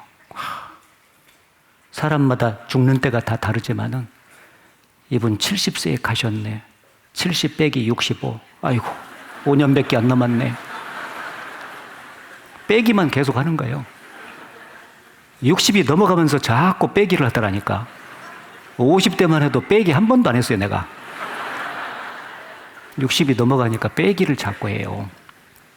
너무 짧게 유한한 인생을 살고 있다는 거예요. 따라서 강한 치에 절대 하지 말고, 그리고 사람들에게 둘러싸여 있기 때문에 다른 사람에게 비교해서 내가 강하다 생각하지 말고 그건 다 잊어버리고 항상 창조주 하나님 앞에서 피조물인 내 인생의 모습을 기억하고 연약하다는 것을 알고 항상 하나님을 의지하면서 살라고 해야 되지, 자기의 수단과 방법으로 인생을 살아서는 안 된다는 것을 알 수가 있습니다. 그게 개인의 종말과 연한이 너무 짧다는 것을 인지하는 사람이죠. 더 나아가서 여호와여, 내가 무엇을 바라리요? 나의 소망은 주께 있나이다. 주께 있나이다. 거듭난 그리스도인들의 소망, 그에게 주실 그 기업은 땅의 것이 아니고 하나님이다. 그래서 레이지파에게는 가나안 땅을 분배할 때 땅을 분배치 않았잖아요. 그러면서 말하기를 여호와 그가 너의 기업이니라. 구원 받자마자 이 땅의 것을 하나님께서 나에게 주실 것이라고 생각하는 것은 어리석은 거예요. 하늘의 것을 하나님께서 주시기로 작정돼 있고 이 땅에서는 유일하게 내 안에 계신 주님이 나의 소망이고 행복의 근거가 돼야 돼요. 보이는 이 세상 것을 행복의 척도로 생각하는 사람은 세상 것은 잠깐 있다가 사라지거든요. 그러면 행복이 꺼져버리고 허무해지는 거예요.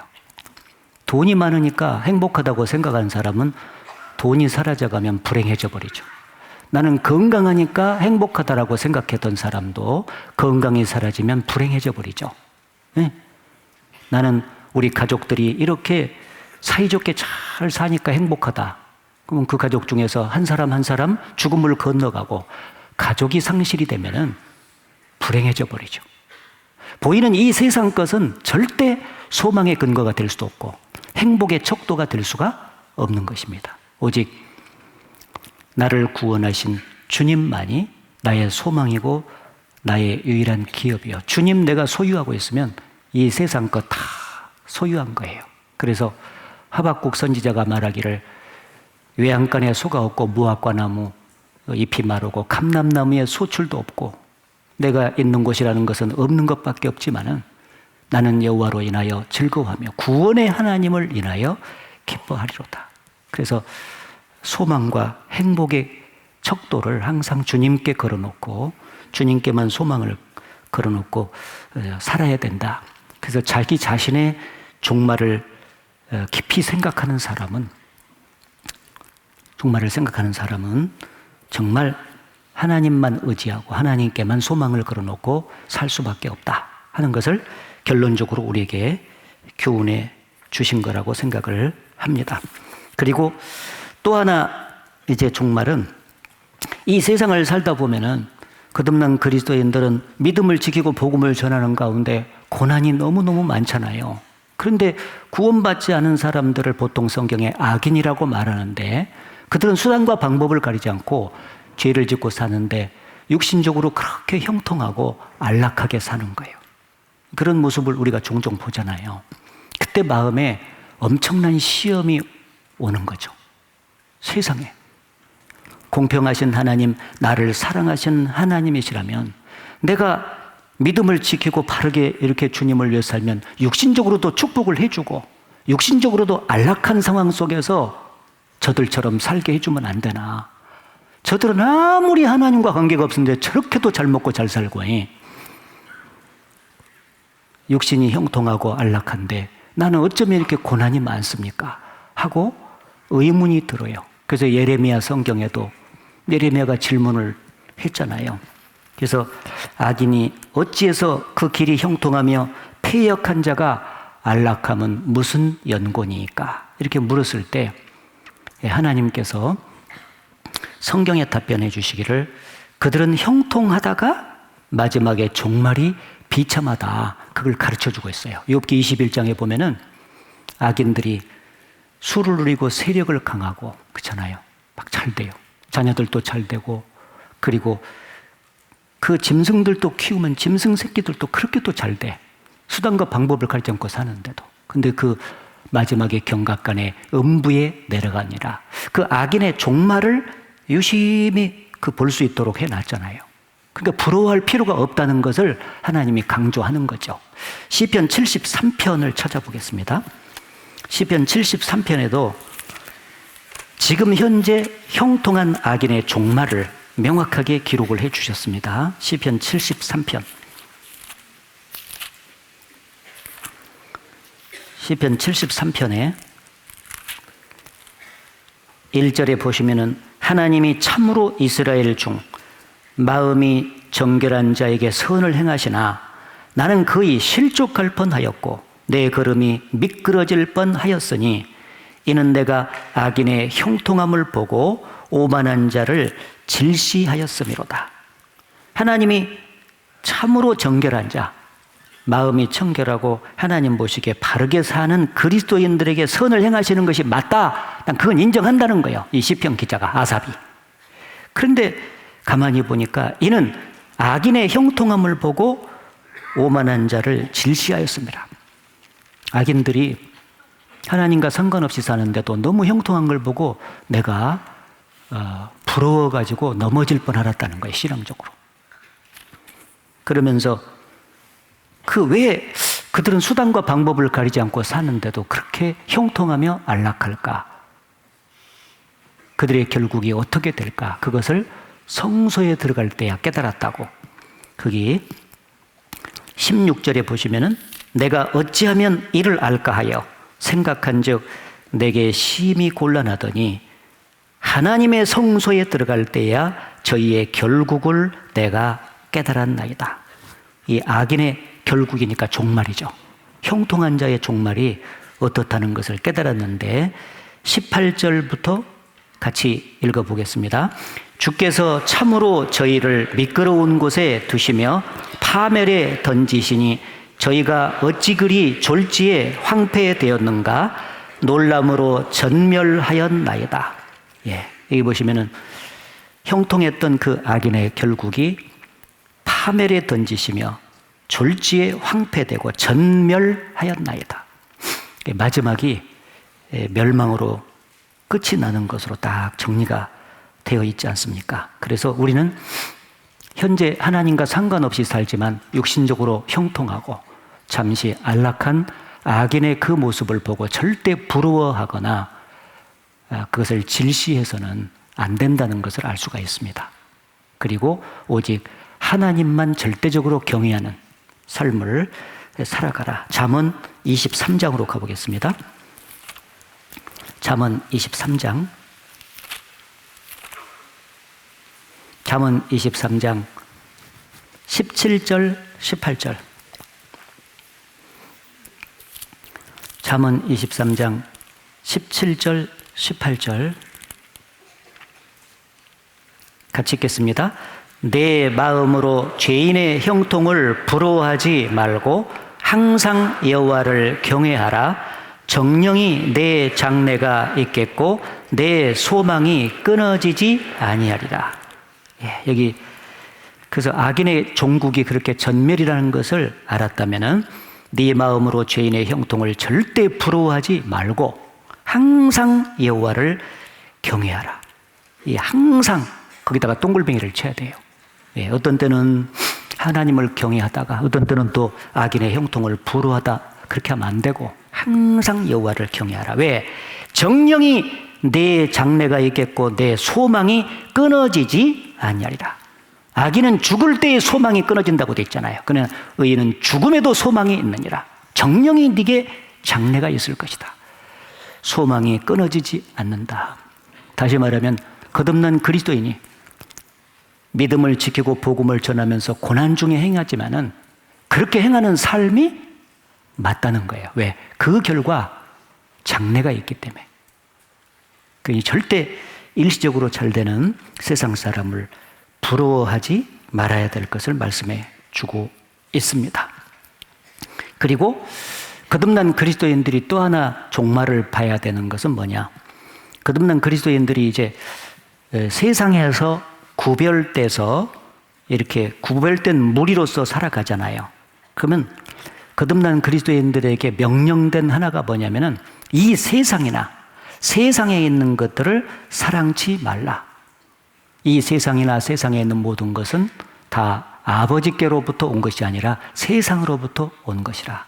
그래서 절대 이 세상을 사랑하지 마라 하고 명령이 돼서 세상에 몸이 붙어있어 살잖아요. 근데 절대 세상을 사랑하지 마라. 아까 말했잖아요. 이 애굽에서 빠져나왔기 때문에 절대 애굽으로 마음을 돌이켜서 그 애굽을 그리워하는 것이 세상을 사랑하는 거잖아요. 이렇게. 예? 예. 그 절대 살지 마라. 그런데 이스라엘 백성들이 틈만 나면 애굽을 그리워했던 것처럼 거듭난 그리스도인들도 틈만 나면은 세속화되는 경향이 생겨요. 이 세상을 그리워하고 세상과 짝을 하고 세상과 섞이는 거예요. 일단 섞이게 되면은 항상 하나님의 역사가 제한을 받아요. 하나님이 쓰시기가 어려운 쪽으로 가요. 따라서 거듭난 그리스도인들이 세상에서 구별됐는데 다시 마음을 세상으로 돌이켜서 점점 세상과 짝이 되면서 섞이면서 세속화가 된다면은 그 세속화의 종말은 어떻게 될 것이냐? 그거를 우리가 명확히 성경을 통해서 종말을 본다면은 절대 세상에 세속화가 되지 않고 구별돼서 살라고 할 것이 아니냐 그 말이에요. 호세아 8장. 호세아 8장.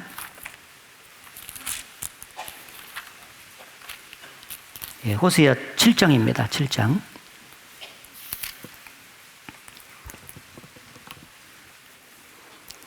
호세아 7장 8절 말씀. 에브라임이 열방에 혼잡되니 저는 곧 뒤집지 않은 전병이라. 에브라임은 이스라엘 민족의 애칭이에요. 택한 백성인 이스라엘 민족은 항상 구원받은 백성을 예표하는 겁니다. 그 이스라엘 백성이 열방에 혼잡되니, 자, 세속화가 된 거죠. 섞였으니 저는 곧 뒤집지 않는 전병이로다. 전을 붙일 때 자매님들 한쪽만 계속 붙여요. 이쪽도 붙이고 저쪽도 붙이고 해요. 예, 이쪽도 붙이고 저쪽도 해서 고루고루 익어야 맛있잖아요. 그렇죠? 그러면 뒤집지를 않았어. 그러면 한쪽만 계속 타버리면은 먹을 수 있어요, 없어요? 예, 이스라엘 민족이 하나님 앞에서 끝장났다 그 말이에요. 하나님이 잡수실 수 있는 민족이 안 된 거예요. 그들의 삶이 세속화가 돼버린 것은 마치 뒤집지 않는 전병처럼 시커멓게 타버려가지고 하나님이 도저히 받으실 수 없는 상태가 되는 것이다. 그러니까 세속화가 되는 것은 그 세속화되는 삶 자체를 하나님께서 받지 않으세요. 그러면 허송세월을 하는 거예요. 결국은 안 받으니까. 9절에 보면은 저는 즉 이스라엘 민족은 이방인에게 그 힘이 삼키웠으나 알지 못하고 백발이 얼룩얼룩할지라도 깨닫지 못하는도다. 이방인에게 힘이 삼키웠으나, 원래 거듭난 그리스도인들은 세상에서 구별돼 가지고 주님 앞에서 힘을 얻어 가지고 전도를 해 가지고 이방인을 끌어내서 구원을 해야 되는 거예요. 그러니까 이방인보다 훨씬 더 영적인 힘이 강해야 되는 거죠. 근데 세속화가 딱 되면은요, 영적인 힘이 급격히 다운되는 거예요. 상실이 돼. 그러니까 오히려 여기 보면은 이방인에게 그 힘이 삼키웠고, 거듭난 그리스도인들이 이방인을 지금 건져내기 위해서 그 이방인 틈에 가서 사는데 오히려 그쪽에 삼켜버린다 그 말이에요. 그 흐름에 따라가져 버려. 그들을 쫙 끌어와야 되는데 그 세속화의 종말이 점점 비참해지잖아요. 백발이 얼룩얼룩할지라도 깨닫지 못하는도다. 이제 나이가 들면 백발이 들잖아요. 그러니까 오래도록 이 세속화의 종말이 이렇게 비참하다는 것을 깨닫지 못하고 있다. 그런 얘기야. 안 돌이킨다.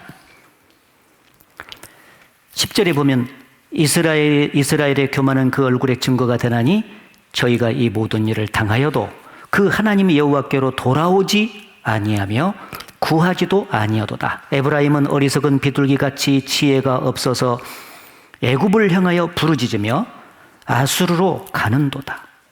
저희가 갈 때에 내가 나의 그물을 그 위에 쳐서 공중의 새처럼 떨어뜨리고 전에 그 공에 들려준 대로 저희를 징계하리라. 이제 점점 아수르로 가고 애굽으로 가고, 이건 세상으로 점점 가는 거야. 세속화가 진해지면은 진해질수록 하나님께서 그물을 친다고 돼 있잖아요. 이 삶이 고통스럽게 된다, 결국은. 그리고 마지막 전에 공회에 들려준 대로 너희가 하나님을 떠나서 하나님을 경외함이 없는 것이 악이요 고통인 줄 알고 그것이 징계가 될 줄 알아라 하고 말씀을 했는데, 세속화의 마지막은 하나님 앞에 큰 징계를 받게 된다는 거예요. 결론이. 그래서 확실히 구원받은 성도가 주님이 살아 역사하시는 거룩한 교제를 떠나서 점점 세속화되는 방향으로 가게 되면은 그 삶은 허송세월이 될 뿐 아니라 많은 심령의 고통과 징계가 따르게 될 것을 말씀하는 거죠. 그래서 항상 하나님을 떠났던, 교제를 떠났던 그리스도인의 종말이 비참하죠. 이 아브라함을 떠났던 조카 롯은 소돔과 고모라 땅에 살면서 이 의인이 그 불법한 행실을 보고 들음으로 그의 의로운 심령이 상하니라. 심령이 계속 고통스러워지는 거예요. 조카 롯이 그 세상에 가서 세속화돼서 사니까 말이죠. 나오미는 흉년을 피해서 모압 땅으로 갔는데 그 세상으로 간 거잖아요. 그 결과 10년 만에 남편 죽고 두 아들 죽고, 그리고 재산을 어느 정도 정리해서 갔는데 재산 다 탕진하고, 그리고 심령이 말할 수 없는 고통 속에서 돌아와요. 이제 10년 만에 모압 세상으로 갔던 생활을 정리하고 하나님의 도성인 베들레헴으로 딱 돌아오는데, 베들레헴에 사는 사람들이 네가 나오미냐 하고 물으니까 나를 나오미라고 칭하지 말고 마라라 칭하라. 마라는 슬픔, 나오미는 기쁨. 원래 베들레헴에 주님이 함께 계셨던 자리에 있었을 때는 그 심령이 기쁨으로 찼었는데, 내가 그쪽을 떠났더니 말할 수 없는 슬픔과 괴로움 속에서 내가 돌아왔다. 풍족하게 내가 나갔더니 여호와께서 나로 비어 돌아오게 하셨느니라. 물질적으로도 손해를 보고, 그리고 가족들도 다 죽고 세월이 10년 동안 상실이 된 거예요. 정말 거듭난 그리스도인들이 해서는 안 되는 일 중에서 가장 큰 일이 뭔지 아세요? 주님이 살아 역사하시는 귀한 교회를 떠나고 거룩한 교제를 떠나서 세상에 가가지고 먼저 뭔가 재미를 보려고 한다든지 세속화되는 것, 그것이 가장 하나님 앞에서 안 좋은 거예요. 그 손실이 와요, 이렇게.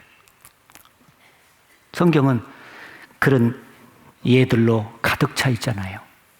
자, 아브라함 조카가 떠나는 것이 뭐 때문에 떠났어요? 가족들끼리, 목자끼리 다툼이 있었죠. 그 갈등, 인간적인 어떤 갈등이 생기면 사람은 교제를 떠나고 싶어 해요.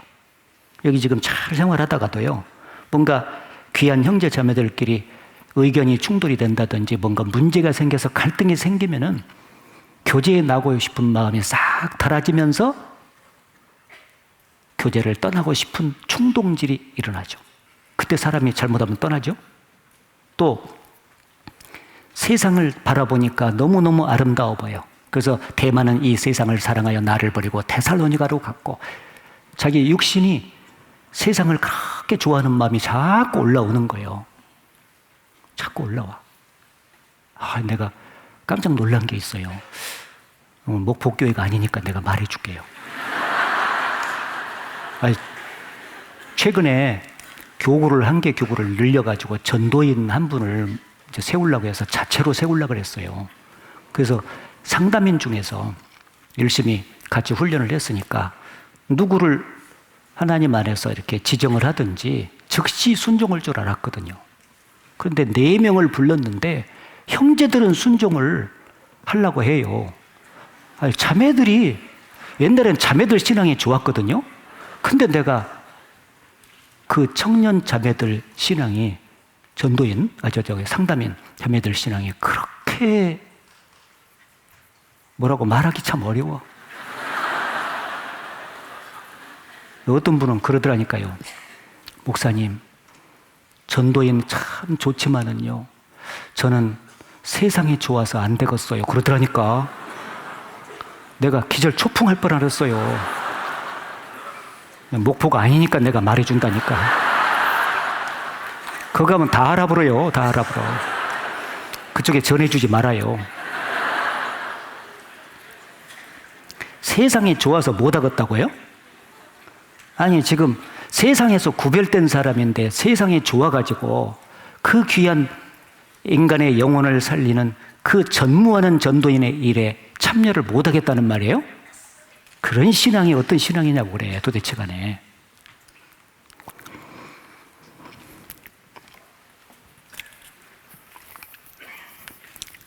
그래서 이 세속화의 결국은 너무도 비참한 결과를 초래해요. 근데 아까 말했죠. 인간적인 갈등이 있을 때 나가고 싶고, 세상을 좋아하는 마음, 세상을 사랑하는 마음이 있을 때 교제에서 떠나기가 쉬워요.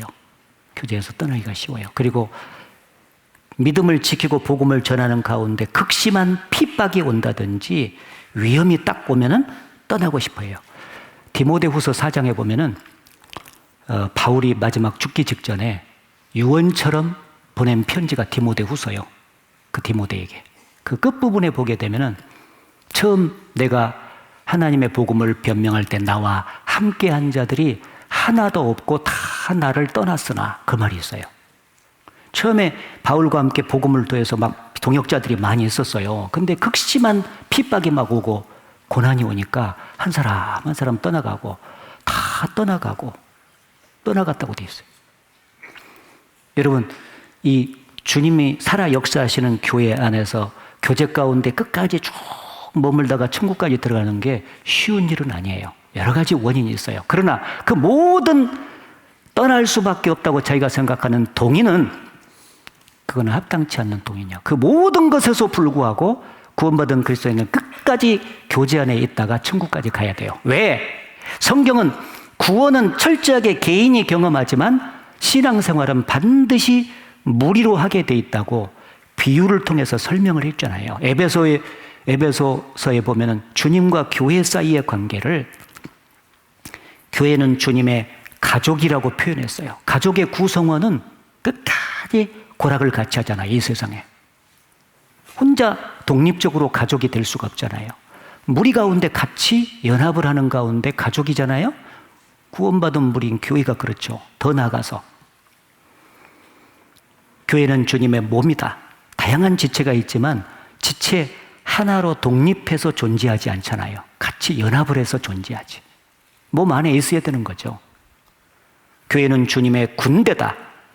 군대가 군사들이 모인 집단이잖아요. 같이 함께 연합을 해서 전쟁을 치르게 돼 있지 혼자 어떻게 전쟁을 치르냐고요. 안 되죠. 교회는 주님의 양무리다. 목자가 있고 양 무리가 함께 연합이 돼가지고 목자의 다스림을 받고 인도를 받고 있잖아요. 혼자 따로 떨어져 있잖아요. 사자밥 되죠. 그러니까 항상 성경을 가만히 보면 구원은 개인이 받아요. 개인적으로 철저히 경험해. 그러나 신앙생활은 무리로 하게 돼 있어요.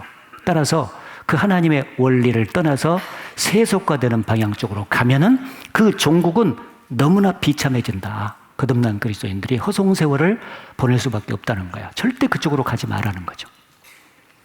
그러면 왜 세속화되는 방향 쪽으로 가냐? 구원받은 그리스도인들이 싸워야 될 세 가지 척이 있잖아요. 보이지 않는 마귀, 그 다음에 우리 속에 있는 육신, 세상. 저 세상을 좋아하는 쪽으로 가는 게 내 속에 있는 육신이거든요. 구원은 받았지만 죄성, 주님 보시기에 합당치 못한 죄성, 육신이 살아있잖아요. 그래서 마귀는 항상 이 육신을 충동질을 해가지고 자꾸 세상을 바라보도록 만들어서 유혹을 받아서 세상으로 끌고 가요. 교제를 떠나게 하는 것이에요. 그래서 내 속에 있는 육신의 소욕을 죽이는 것이 아주 중요하죠. 그래서 이 속에 육신이 아말렉이잖아요. 옛날에 그 사울 왕에게 말하기를 네가 아말렉을 진멸하라. 사람부터 시작해가지고 짐승까지 다 진멸하라고 했잖아요. 왜 그렇게 하나님께서 무서운 명령을 내렸을까요? 그 아말렉이라고 하는 게 신약시대에 우리의 육신을 가르치거든. 그래서 로마서 8장에 보게 되면은 육신의 소욕은 성령을 거스린다. 그 영의 생각은 생명과 평안이다. 육신에 있는 자들은 하나님을 기쁘시게 할 수 없느니라. 육신에 있는 자들은 하나님과 원수가 된다 그랬어요. 세상에 하나님의 원수를 내 안에 갖고 살아야 돼가 지금. 그러니까 이 하나님의 원수가 육신이에요. 그 육신을 곱게 키우면 되겠냐고요. 종을 곱게 키우면 나중에 자식인치 하리라. 그러니까 종이라고 하는 것은 처음부터 엄하게 다스려줘야 되는 거죠. 그래서 이 육신이 세상을 좋아하는 마음이 생길 때 그것을 즉시 죽여야 되는 거예요. 영으로서 몸의 행실을 죽이면 살리니. 어떻게 죽여야 되냐? 당시 아말렉 그 왕이었던 아각을 죽이듯이 죽여야 돼요. 사무엘 선지자에게 아각을 끌어와라. 사울 왕이요, 아각하고 자기 보기에 좋은 짐승들 남겼잖아요. 그래서 아각이 막 이제야 내가 살았는가 하고는 막 이렇게 설레 왔어요. 근데 그 앞에서 칼로 말이죠, 머리부터 발끝까지 탁 쪼개서 죽이니라 그랬어요. 무섭더라고. 사무엘 성경에 보면 나온다니까요. 사무엘 선지자가 칼로 말이죠, 아각을 찍어 쪼개니라. 막 사람인데 장작을 찍어 쪼개는 건 내가 들어봤어요. 근데 사람을 찍어서 막 당장 쪼개서 죽여버리라. 구약은 진짜 무시무시한 내용이 많은데 신약하고 연결시키면 우리 속에 있는 육신이라고 하는 것은 인정사정 없이 영으로서 하나님의 말씀과 성령의 능력을 힘입어서 올라오면은 초장에 잡아야 된다 그 말이에요. 초장에. 세상을 좋아하는 어떤 것이 있을 수 있잖아요, 우리가. 그러면 그걸 솔금솔금 허락하면은요, 나중에 그것을 끊으려면 그렇게 어려워. 왜? 주인이 재불거든, 지가 이제. 초장에 잡아야 돼. 그래서 내 속에 있는 육신이 하나님과 원수가 되는 것이라는 것을 깊이 받아들이고, 그 육신이 허전 대로 하면은 세상으로 가요. 그러면 세속화의 종말은 비참해. 따라서 세속화되기 전에 이 육신의 소욕을 정복하는 것이 아주 중요하다. 그래서 하나님의 말씀과 성령의 능력을 힘입어서 육신을 죽이면, 내가 육신대로 하면 반드시 죽을 것이로되 영으로서 그 몸의 행실을 죽이면 살리니, 죽여버려야 돼. 아각처럼 사정없이 쪼개서 죽여야 된다. 왜? 우리는 성경을 통해서 거듭난 그리스도인들이 거룩한 하나님의 교제를 떠나서 세속화됐을 때 그 종말이 어떠함을 분명하게 보기 때문에 처음부터 그걸 잡아야 된다는 거예요. 예. 잡아야 됩니다. 그리고 이제 마지막으로 한 가지 생각할 것이, 그리스도인들의 고난과 희생의 결말을, 그 아름다운 결말을 미리 볼 때, 미리 보고 살 때 이 땅에서 정말 하나님 보시기에 합당한 지혜로운 삶을 살 수가 있을 것이다. 야고보서 5장. 야고보서 5장.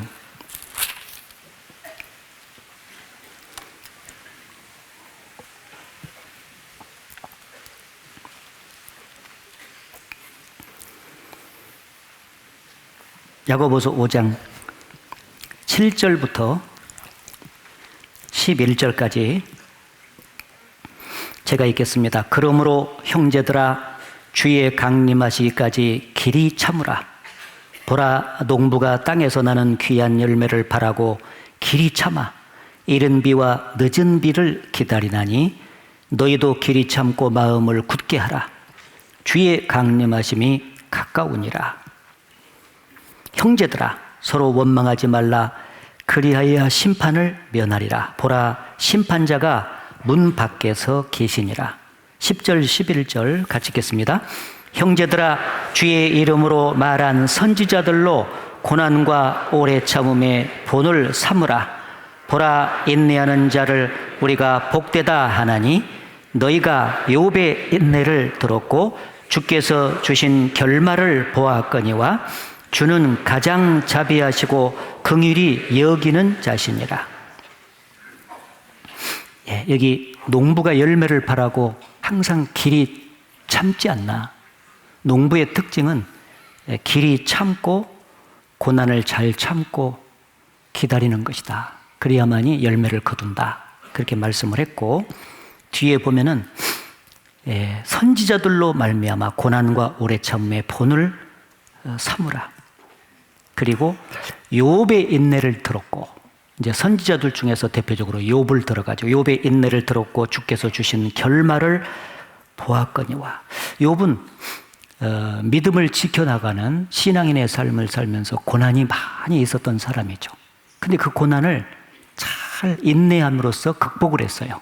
인내를 해나가고 그 결과 주께서 주신 결말을 보았거니와. 마지막 결말은 너무 아름다워요. 그래서 이 욥이 걸어갔던 그 발자취는 우리가 너무나 잘 알고 있죠. 욥에게 하나님께서 육신적으로도 많은 축복을 해 주셨어요. 10자식을 주셨고 재산도 많았고 육신적으로도 건강했어요.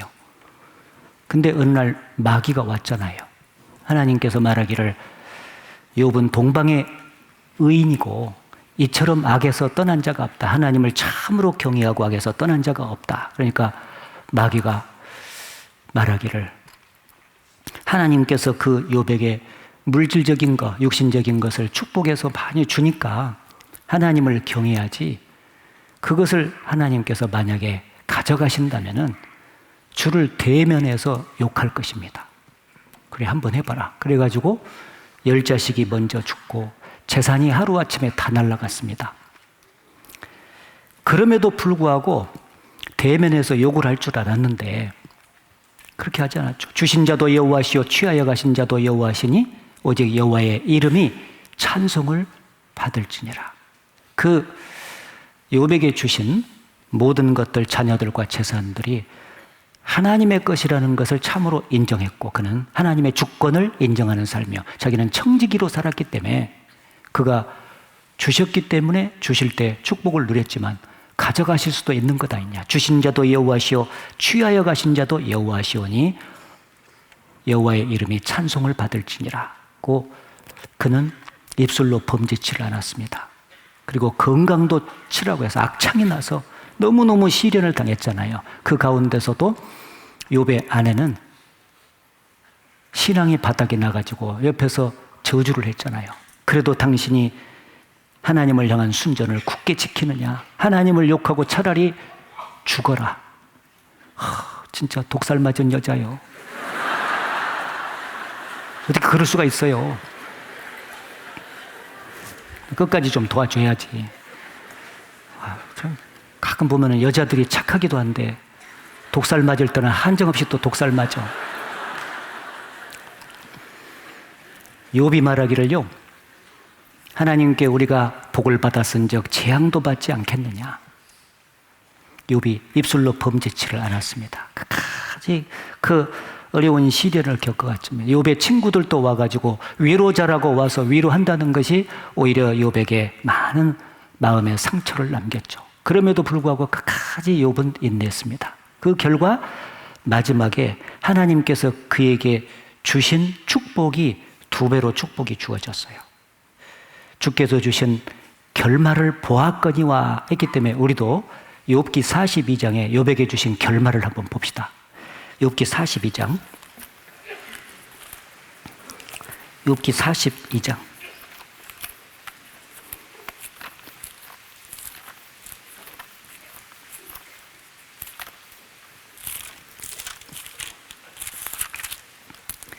욥기 42장 10절 말씀. 10절 말씀 같이 읽어보겠습니다. 욥이 그 벗들을 위하여 빌매 여호와께서 욥의 경경을 돌이키시고 욥에게 그 전 소유보다 갑절이나 주신지라. 예, 그 뒤에 보면은요 10자식을 다시 줬거든요. 근데 욥의 10자식은 지금 천국 가 있기 때문에 2배로 하나님께서 주신 것이고, 재산도 쭉 뒤에 보면은 처음에 욥기 1장에 나온 것에 정확히 2배씩 하나님께서 허락해 주셨습니다. 집에 가서 자세히 찾아보세요. 2배로 주셨어요. 이것은 믿음을 지키고 복음을 전하는 거듭난 그리스도인들 있잖아요. 그리스도인들이 고난과 희생이 반드시 따르게 되는데 그 고난과 희생을 잘 겪고 인내하면서 극복을 하게 되면은 반드시 하나님께서 하나님 앞에서 2배로 축복을 해 주실 것을 약속해 주신 거예요. 그래서 항상 고난 이후에 영광이 있어요. 성경에 보면 저녁이 오고 그 다음에 아침이 왔죠. 먼저 마라의 샘물이 있었고 쓴물이 있었고 그 다음에 엘림이 있었던 것처럼 항상 이 세상에서는요 육신적인 축복보다도 순종을 하면은 100% 그대로 축복이 육신적으로 오는 게 아니에요. 이 세상에서. 천국에서는 정확히 갚아줘요. 몇 배 튀겨서 갚아줘요. 그래서 잠시 이 세상에서 고난받는 것은 장래 우리에게 주실 영광과 좋게 비교할 수 없다. 그러면서 엄청나게 튀겨서 정확히 갚아주시지만 이 세상의 육체의 남은 때를 살면서는 때로는 믿음을 지키고 복음을 전하고 순종의 길을 갔는데도 육신의 것을 뺏어갈 때도 있어요. 오히려 반대되는 경향도 있습니다. 정확하게 안 갚아질 때도 있어요. 그래서 하나님께서 정확히 내세에서 갚아주시는 거예요. 요셉도 고난을 겪고 마지막에 총리로, 다윗도 고난 겪고 마지막에 왕으로 아름다운 결말을 이제 그가 축복으로 자기 것을 만들었지 않습니까? 그래서 거듭난 그리스도인들이 이렇게 지금 이제 고난 속에서 살지만, 희생 가운데 살지만은 영광이 있다는 것을 꼭 기억을 하고 앞으로 좋은 결말밖에 없어요. 그죠? 앞으로 우리에게 주실 것은 좋은 결말밖에 없어요. 이제 앞으로 주님이 재림하시면은 우리 몸이 신령하게 주님 몸처럼 변화되는 것이 가장 좋은 것 중에 하나고, 그리고 그 몸을 입고 이 세상과 질적으로 다른 아름다운 천국에 가서 살게 되죠. 그리고 수고한 것이 헛되지 않고 영광으로 갚아주시죠. 그래서 몸이 변화가 되고 영원한 천국을 소유하고 그 천국에서 하나님과 함께 영광을 영원히 누리며 사는 게, 그게 고난 중에 인내로서 극복한 그리스도인의 마지막 아름다운 종말입니다. 그것을 확실히 바라보는 사람은 그걸 정말 믿고 생각을 깊이 하고 받아들인 사람은 이 땅을 어떻게 살 것 같습니까?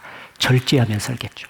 고린도전서 9장에 보면 이기기를 다투는 자마다 모든 일에 절제하나니 저희는 썩을 멸류관을 얻고자 하되 우리는 썩지 아니할 것을 얻고자 하니라. 이 세상에 잠시 있다가 썩어버리는 그 영광, 썩을 멸류관이죠. 그 영광을 얻기 위해서도 운동선수들이 자기를 철저하게 절제를 하지 않습니까? 먹을 것도 먹지 못하고 하고 싶은 것도 못하고 말이죠. 일정 기간 동안 합숙 훈련을 하면서 자기를 절제하면서 훈련을 해야만이 승리를 하게 되고 멸류관을 얻습니다. 그것은 썩을 멸류관이에요.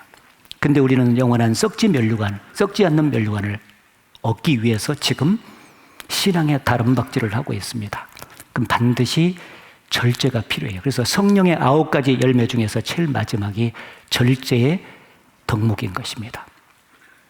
원하는 육체가 원하는 대로 살 수 없는 거죠. 그래서 잘 통제를 하고 절제를 하면서 남은 짧은 시간을 우리가 주님 앞에서 살아가야 될 것입니다. 그리고 그 과정의 아름다운 종말을 미리 우리가 본 사람은 현재의 삶 속에서 과정이 축적되다가 종말이 오니까 현재 매일매일의 삶을 하나님 보시기에 근면성실하게 살아야 되겠죠. 네가 근실한 자기 사업에 근실한 사람을 보았느냐? 왕 앞에 설 것이요. 이 세상에서도 자기 일에 근면성실한 사람은 그 과정이 축적돼서 윗사람에게 인정을 받아가지고 귀하게 쓰임받죠. 마찬가지로 주님 일에서도 마찬가지요. 주님을 따라가는 신앙생활의 발걸음이 과정이 축적되다가 영광으로 아름다운 종말이 오기 때문에 근면성실하게 열심히 주님 일을 해야 되겠죠. 근실한 사람. 그래서 악하고 게으른 종아해서 게으름은 악하다고 연결이 되고 착하고 충성된 종아에서 착한 것은 충성하고 연결이 돼요. 그래서 주님의 몸된 교제 안에서 주님 일을 해나가는 과정 속에서 정말 성실하고 충성되게 주님 일을 해나갈 필요가 있는 것입니다. 매일매일의 삶 속에서. 그래서 신앙생활에 4가지 요소가 쭉 있잖아요. 그게 반복돼야 되는데 우리가 하나님의 말씀을 접하는 과정 속에서도 신실하게 계획을 세울 때 빠짐없이 그 하나님의 말씀을 접촉해서 흡수하도록 노력을 해야 되는데 말씀의 손이 5가지가 있잖아요. 그래서 듣기, 읽기, 암송하기, 묵상하기, 순종하기 이렇게 한다면은 먼저 거듭난 그리스도인들이 신앙을 지키는 방법 중에 첫 번째가 하나님의 말씀을 들으라. 귀 있는 자는 성령이 교회들에게 하시는 말씀을 들을지어다. 일단 개인적으로 읽는 것도 필요하지만 이렇게 무리로 와가지고 성령으로 말미암아 선포된 말씀을 일단 들어야 돼요. 그래서 정상적인 그리스도인으로서 아름다운 종말을 기대하는 모든 성도는 반드시 주일 말씀과 수요 말씀을 들어야 된다. 네. 주일 말씀만 들어서는 안 되고 주일 말씀의 영향력과 영양가가 3일 지나면 없어지니까 수요일 날 와서 말씀을 들어서 영향을 보충해야 주일 날까지 유지가 되는 거예요. 알았습니까? 예. 그래서 수요일 날 이 시간이 조금 부족한 사람도 낮에 들을 수 있으면 낮에 듣고 저녁에 듣는데 좀 이제 직장이 조금 늦으면은 조금 늦더라도 뒤에 한 30분 듣더라도 내가 꼭 나와서 수요 말씀을 들으면서 내가 신앙생활을 해야 되겠다. 그러면 그 마음이 하나님 보시기에 바르기 때문에 마지막 30분도 정확히 그에게 양식이 되는 말씀을 주시게 될 겁니다. 제가 쌍방울 다닐 때 그렇게 했거든요. 늦게 끝나면 뒤에 30분밖에 못 들어요. 서울 방배동에 가서 듣는데 그래도 반드시 나는 듣겠다. 왜? 그 말씀이 나를 세워주니까 결정을 해야 돼요. 그래서 되게 주일 숫자보다 수요일 숫자가 줄잖아요. 줄어 있잖아요. 말씀 듣는 꼭 들으셔야 됩니다.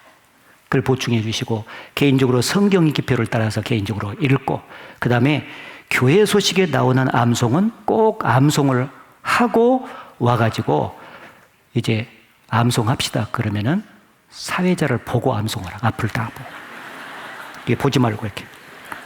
그 암송이 마음을 말씀에 두는 작업이니까, 그리고 깊이 묵상도 해보고, 어떤 분들은 막 시편 119편을 1절부터 176절까지인가를 암송을 해본 사람도 있대요. 막. 야, 그 치매 예방에 그렇게 좋다고 그러잖아요. 그러니까 치매 예방하려고 막 약도 먹어야 되는데 그럴 필요가 없도록 만들어주는 게 암송이니까, 이게 연세가 들어갈수록 자꾸 암송을 많이 해보려고 노력하고, 마지막은 순종을 목적으로 하고, 그래서 말씀을 쫙 섭취하고, 기도 생활을 하는데 다니엘이 하루에 3번씩 기도했던 것처럼, 처음에 일어나서 기도, 저녁에 자기 전에 기도, 중간에 언젠가 집중 기도, 하루에 3번씩 다 시간 정해놓고 기도하시고. 예. 그리고 교제하게 되면은, 교제라는 것은 기본적으로 모임에서부터 출발하기 때문에 일단 모이면서 교제가 진행되잖아요. 그래서 무슨 모임이 교회 안에 있는데 내가 그 영역을 지금 넓혀가는 과정에 있어요. 나는 지금 현재 구역 모임만 참석하고 있는데 봉사회를 나가야 되는데 못 나가고 있어요. 그러면 딱 결단하는 거예요. 주여, 내가 올해는 꼭 봉사회를 참석하게 해 주옵소서. 어떤 어려움이 있어도 봉사회에 꼭 참석할 수 있도록 해주세요. 이렇게 지경을 조금씩 넓혀가는 거룩한 결단을 해보시기를 바랍니다. 그리고 전도를 꼭 한 사람 이상씩. 이렇게 이 구체적으로 아름다운 종말을 바라보는 사람은 그 매일의 그 삶 속에서 신앙의 기본 요소가 반복되고, 그리고 교제 안에서 근면과 성실함으로 쭉 일을 해나가면서 아름다운 결말을 기대를 해야 될 것입니다. 그리고 마지막으로 제일 중요한 것은, 항상 성경에 보면 시작보다 어디가 더 중요하다고요? 끝이 더 중요해요. 사울 왕은 처음에 좋게 시작했지만 마지막이 안 좋게 끝났죠. 솔로몬도 처음에 시작했지만 마지막이 안 좋게 끝났어요. 그러나 이제 시작을 잘 하다가 중간에 하차를 했다 할지라도, 마가라고 하는 요한은 선거 여행 가다가 중간에 하차를 해서 잠시 쓰임받는 대열에서 이탈했는데, 마지막에 깊이 돌이키고 다시 돌아와서 마지막 부분에, 인생의 연연에는 마가 요한이 바울과 그 동역자들과 함께 하나님 앞에 귀하게 쓰임받은 사람이 됐던 겁니다. 예, 중도 하차했던 사람도, 여기 지금 앉아 계신 여러분 중에서 어제까지는 내가 잘못 살았어, 그래도 오늘부터 다시 시작하시면 됩니다. 예. 그래서 마지막 결말이 아름답게, 누가라고 하는 의인은 처음부터 초지일관 끝까지 아름답게 달려갔습니다. 그래서 오늘 살아계신 하나님 앞에서 성경의 기초에서 여러 가지 종말에 대해서 확인을 하고, 그 종말을 깊이 생각하고 바라보는 사람은 어떠한 모습으로 살아가야 될지를 교훈받았는데, 각자 삶 속에 적용하시고 내년에는 올해보다 더 나은 모습으로 하나님께 드려져서 더욱 귀하게 쓰임받는 여러분들이 되시기를 바랍니다. 같이 기도하겠습니다. 자비로우신 하나님 아버지, 동계 수련회로 저희들을 모아주시고 오늘 귀한 말씀을 저희들에게 베풀어 주셔서 감사합니다. 우리들에게 하나님께서 말씀하신 종말이 무엇인지를 몇 가지 생각하고, 그 종말을 깊이 생각하는 사람이 어떻게 살아가야 될지를 교훈받았습니다. 각자 삶 속에 적용하는 가운데 순종의 길을 가게 하시고, 올해보다 2026년도가 더 나은 모습으로 하나님께 드려짐으로 말미암아 우리 모두가 더욱 귀하게 쓰임받는 사람들이 되게 해 주시옵소서.